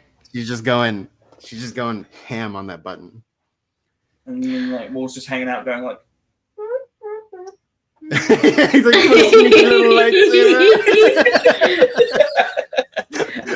He's like, what's one of these? Doing one of these. Before we he's jump he's like the into- copper tone kid in there. Doing one of these. Before we jump into that little section as well, I just want to shout back out to like why Maul would have done that as well. And I think that there's a deep, dark fear for Maul that scares him more than anything else with Vader, or the concept of Vader. Because I think when they start the fight, he thinks that he's another Inquisitor, right? And then he starts to realize that this is something else. And you can tell that he's like starting to piece it a bit together. It's like, I think we mentioned last time that I was like, I just assumed he would have known that it's Vader, it's Anakin. And I think it's that moment that he starts to work that out. Because you can tell that this person is obviously wearing like live protective suit. Yeah. So what I think was really interesting is like just in that one little shot where Maul's going, like trying to work it out. You see him in the background, like Palpatine went back to this guy, right? Like Vader was injured so much. Maul was injured, like less than that. And the Emperor didn't go for him. He didn't pick him up. He just discovered him. And he's thinking, so yeah, but Darth Sidious must have gone back for this guy. So did he care more about him than me? And then also there's he never came back for me. Oh no! Why you hurt my feelings, Charlie? I didn't think about that. But then there's also the thought. He goes, well, Sidious wouldn't really do that. Sidious wouldn't just go off to save someone. So this must be someone special. And then he's like, shit, this is that guy I thought about. Like, this is the dream. This is the Skywalker. And that's when he's like, fuck. And that's why in Twilight the Apprentice, he's like, fuck. He used to get out. He's out. And I think that just adds so much to like his behavior post that. Like again, it'd be great to have him trying to manipulate Jedi to be on his side. I don't think they'll agree with him. I don't think he expects them. I think eventually he knows he has to kill them or fight them. Yeah. I think he'd prefer to manipulate as many people as he can, or like in his head he might actually genuinely believe it. Like, you're on the run, you don't have to follow that line anymore. Like, come join me. Like, we can take this guy down. Right. And so I think when he did, he just pushed Deck. He's like, this will help me win at least one of them over. And also it pushes him away. I also want to shout out to them because you don't actually see Vader kill Daki. What you do see is you see him disarm him and like injure him a little bit. Then it cuts across, and then she looks at him, and then he's got like been stabbed, and Vader's standing there like that meme with like, "Mom, I threw up." This is like a saber in him, like I stabbed him. Did I do that? That was a bit funny. But yeah, it cuts back to the most heartbreaking sort of sequence, and I want to shout out the music in the scene. So I don't know if you've read StarWars.com, and they interviewed the Kiners about like the music this series. But they said that in episode 10, when Devon sees her master Daki die, something breaks in her and she accepts half of Maul's lightsaber and works together with him to fight with the 11th brother. During this moment, Devon's theme and Maul's motive from Star Wars Rebels plays. And they blended them together. And they said, we actually hit the second half of Maul's theme and Devon's theme, so that when they played them together, suddenly they line up as they're united in purpose. That theme is expressing its... Shit, I gotta go rewatch it. Season 2. Right now. And then they said her theme is expressing it's coming into its own, but in a really dark way. And I also want to shout out, they also used the... Yes, they did. I was like, oh no. Yeah. Oh no. Yep. And same chord progressions. Same chord progressions from Battle of the Heroes underneath stuff. Occasionally popped in. I was like, but I didn't. I gotta re-listen to the Maul and Devon theme. Oh no, a reason to watch this again. Oh no. Are you telling me the Kiners cooked? I also want to shout out their strength and apprehension to not overuse stuff. Yeah. use them in general, because it can be so easy to, you know, you want to use themes, but you don't want to disregard them. But For sure. you want to use them with purpose. And they did a great job of like using the Imperial March briefly for Vader, and they used Always with purpose. they used the Maul's theme as well, like Duel of the Fates, briefly as well. And Brilliant. I think just done so well makes it, adds it all up. But yeah, that final sequence, and then oh my god, the voice change got me.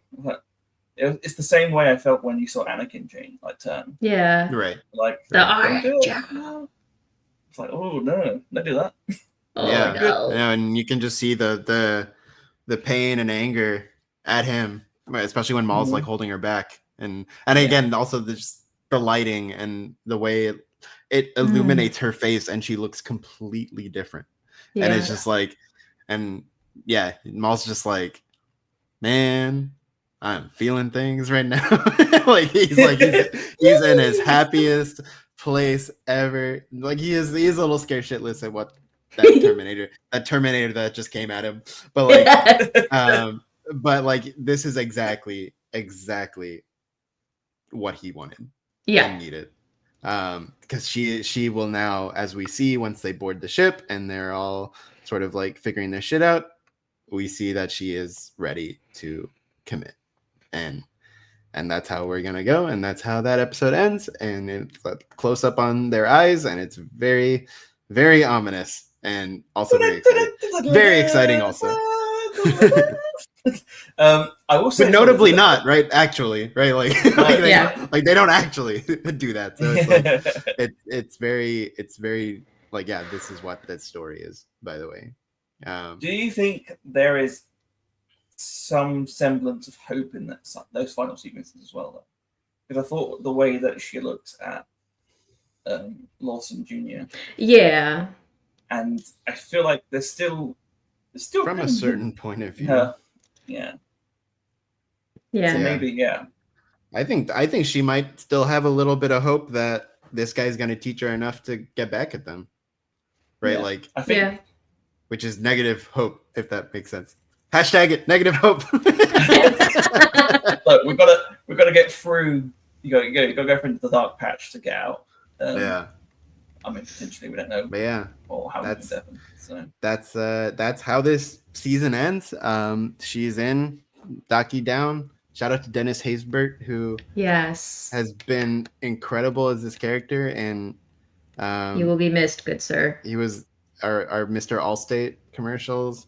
Daki knew he was not in good hands. Yeah, you will live on in car insurance.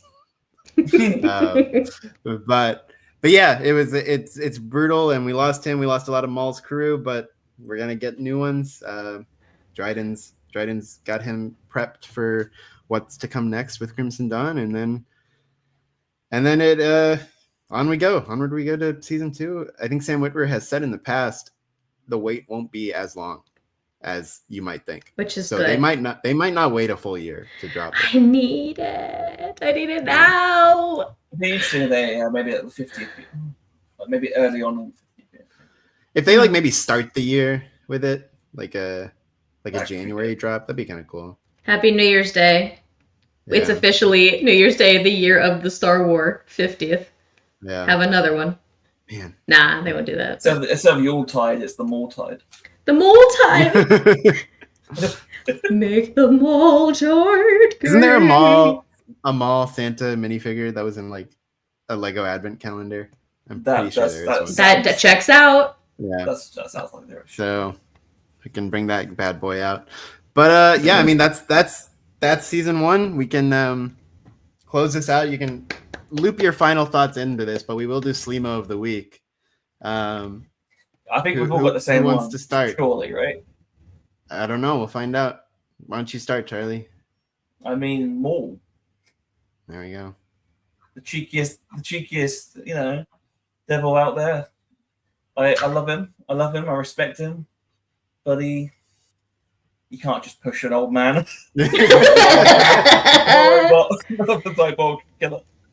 That's no good. No. So he's my Sleemo of the week. Well, like a nice way to wrap up the show as well. Give the old boy. And that's It is true. Where do you want to throw your sleemoing, Claire? I feel bad. I feel like I'm piggybacking on it, but truly, all of the people who should have been the Sleemos this week, truly, our top Sleemo candidates had wonderful moments of heroism. Truly, wonderful moments of heroism and sacrifice, and so truly, the most Sleemo-ass move of the week is truly pushing Daki right into Vader. And That's true. Cracking a young girl's psyche entirely. Yeah. That's pretty Sleemo territory to me. That's as Sleemo as it gets. That's pretty damn Sleemo. So, I know, I hate to... Am I right? Yeah. So true. I of course agree with you guys, but for the sake of presenting something else, I will say the Sleemo of the week is that Lambda class shuttle pilot for being incapable of laying down any like significant field of fire, and then getting shot in the back by a cannon, by a anti-personnel cannon. That thing shouldn't have even been able to take out that shit. Oh what kind of operation is he running? Did he even put any shields on that thing? I want to assume it was a man, because these damn men, they don't know what the fuck they're doing. Yeah. Whoever they relate to whoever piloted the Republic cruiser from episode 1. Yeah. Definitely. Yeah. Shield shit. Okay, bye. Like you literally have air superiority over 4 people. Yeah. Like, just pepper the area. Why are you trying to do precision hits on these guys? Yeah, don't go crazy, man. That's just another perspective here. But also, I was thinking, because this is a bummer ending, and because Star Wars does need hope, I want to throw out one last segment, and that is Hero of the Week. Oh, what a way to wrap this up. So we gotta end with someone good. We'll do the same order. Charlie, you can go first. I feel like Nicky's gonna go for the E-Web cannon. Ending the Sleemo of the week. Yeah. Hero of the week. Oh, that's really interesting. So many good moments. There's so many to choose from, right? Be like Darth Vader for restoring order to Janix. I mean, gotta give him credit. That old temple didn't deserve to be there. It should have been knocked down a wall. That's so true. I'll go with Diodaki. He's a character that I feel like people have been too harsh on. I agree. And I think that he was stuck to his guns, and I respect that. And he soloed Vader for much longer than he sure did. Really well. For somebody who we were like, oh, this guy's not got long in this show, he's gonna go in episode 1. For somebody who people like me included were like, this guy's on a clock, he soloed Vader for like a good chunk of time after being shafted. So yeah. When Vader kind of respects his opponent is when he goes from the one hand to the both 2 hands holding the saber. Right. And he got up to the point where he's having to do the Luke Skywalker like you on it. Like so he got a hit on him. To him. Yeah. Got a hit on him as well. Yeah. Not enough to do the but he got but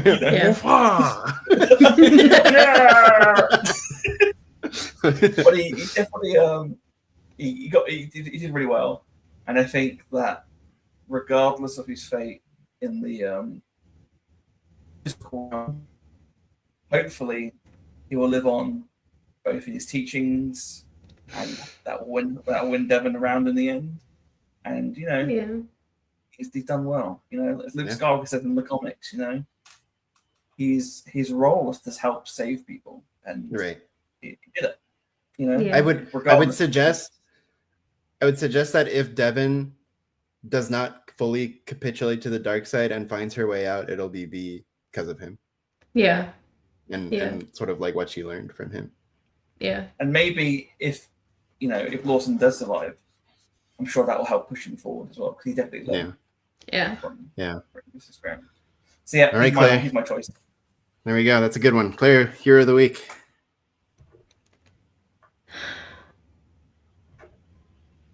My heart is being pulled in two directions. So I will go. My heart is going in the directions of Brander Lawson and Icarus because I am obsessed with the Zabrak Boromir, essentially. That was heroic as shit. The truth is, it's got to be Brander Lawson for me, making what he perceives in that moment to be the ultimate sacrifice to protect his kid and to tell Two Boots to get him to the Empire, to get him to safety, to take whatever option is at all costs, to take out the boneheaded Lambda driver. Well, that was Two Boots, but to take out, to make the ultimate sacrifice to protect his kid and be pretty damn heroic, sexy, and great as he does it. Because let's be honest, Wagner Moore saying anything in my ear. What a guy. You got to add a few points there, but yeah, he that's my guy, and he better live. No, whatever narratively they choose will be the correct move, I'm sure, because they've done an excellent job with this series. But like, we'll be seeing him if again. he's out, yeah, if we're seeing him again, I'm worried about him. He's in a tough spot starting season 2. I'm worried, but yeah, for sure.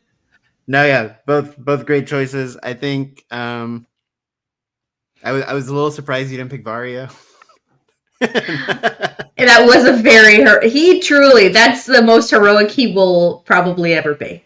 And truly. Also, I think there's a very important shot in this ending when they're in the ship and Maul walks back, and it focuses on Vario, and he's kind of just like, the hell's going on here? Like, what exactly am I stuck in?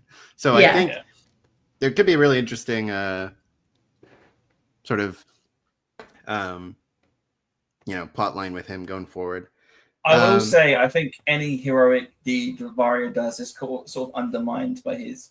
Don't worry about it. He'll be on in a minute. The fact that he's Vario in general. Vario's been Vario, okay? He had his moment. What are you gonna do? My hero of the week, I'm gonna extend it a little outside of the bounds, and I'm gonna go for one Mr. Sam Witwer, who has so gloriously taken the flag of this show and just marched forward so like just extravagantly, and he's been an amazing performer for Star Wars for such a long time, and it's very gratifying, I think, to watch him be able to headline the thing in a way, because when he was like a nobody for Force Unleashed, even though he was a central character, so like it's nice to be able to like go back in time and like see him do those things. And they like the social media is like got just like Sam Witwer clips everywhere now, going like extending far back into like, oh yeah, so they like brought me on to be the son of Mortis. And again, it's just kind of fun to like track this guy's involvement and just the escalation of what he does. He always delivers as an actor, and then even as a when he goes into fan mode, like he's someone who is generally pretty spot on in terms of what he's talking about. And he cares. He does. He cares deeply, and he gets it for the most part. I say again with one giant Last Jedi caveat, but for the most part, Sam Witwer is just a real gem. Keeps a real good sort of the talent, the kind of talent you want to keep in house, which again like just goes back to those conversations we have about like what animation has learned and how they're keeping the ideals of George alive through to this day. And I think having people like Sam Witwer around, and of course President Filoni directing that ship, like I think that's what's allowing us to sort of remain in this very sweet space of what's going around. So shout out to Sam Witwer, hero of the week. Absolutely. And we'll see where this show is going. It's going to be very, very interesting. Before we wrap up, can I add one more Sleemo of the week? Oh yeah, there's always room for Sleemos. The internet? Sorry, go ahead. Close. The stick from Star Wars Celebration tickets. Oh Christ! He's Trying to Yeah. forget about all that. Thanks for bringing us down at the end. Trying to And not if think anyone- about that. If there's anyone that I would personally push into the line of Darth Vader, Yeah, it would be.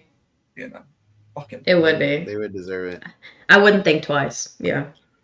Yep. But Stupid I'd ass go in stick and man. join stabbing him. yep. Charlie, you want to close it on out for And us? on that note, yes, of course. Well, it's such a great experience again to talk about a new Star Wars show with you two, and I'm sure we'll be back sooner than later for another edition of It's a More World after all. But of course, that's it for the first season. Nicky, where can we find you, my friend? Yeah, you can look for Nictifer on Instagram, and you can look for the Yub Nub Club on the Imperial Senate podcast feeds. It is not on YouTube. Maybe someday it will be. I don't know. But as of now, it is audio only on the podcast feed. So you can check those two things to find more of my stuff. Perfect. What about you, Claire? Well, obviously you can catch me here for each new issue of the Imperial Senate Podcast. You can check out a reaction video to every single episode of Maul, Shadow Lord, at the Imperial Senate Podcast YouTube channel. And if you didn't get enough, if you need more, watch along with the full episode by becoming a patron at any tier. So go over to the Imperial Senate Podcast Patreon page and watch the full reaction videos and watch along and feel feelings with me. I'm also on a podcast called Broaxium, which go follow Broaxium on YouTube, Twitch. We do a Sunday night show called The Poodoo Crew, and it's a general pop culture roundup show at 9 p.m. Eastern every Sunday. And then Tuesday nights at 9 p.m. Eastern, I do a video game stream with Mike Roker, my buddy from Broaxium, and we are still playing Uncharted 4. So it is a good old time, and you can basically keep up with everything I do at C-Stribs across all social media. Perfect. And then you can find me on Blue Sky at charlie-ashby.co.uk. On Instagram, I'm charliemwashby. And that's pretty much it. For the Imperial Senate Podcast, you can find us everywhere. You can find us in the description, but of course, we're available on Blue Sky, Instagram, and yeah, everywhere. But we'll have links in the description. You can find us there. But yeah, that's all we've got time for this week. Again, such a great experience. Read the bottom if you're on YouTube. Read the bottom. I'm trying to wait for it. Okay, yeah. Instagram at Imperial Senate Pod and TikTok, the Imperial Senate Podcast. We've been posting more. Our website is currently being rebuilt, so hopefully we'll have more stuff on there too. Hopefully written reviews will be back on the website. And yeah, we'll get to experience a bit more, updating our Blue Sky handle when we can as well, so it's easier to click on us. Yes. But yeah, we'll be back next time with a normal episode of the podcast. So until then, see ya. Peace.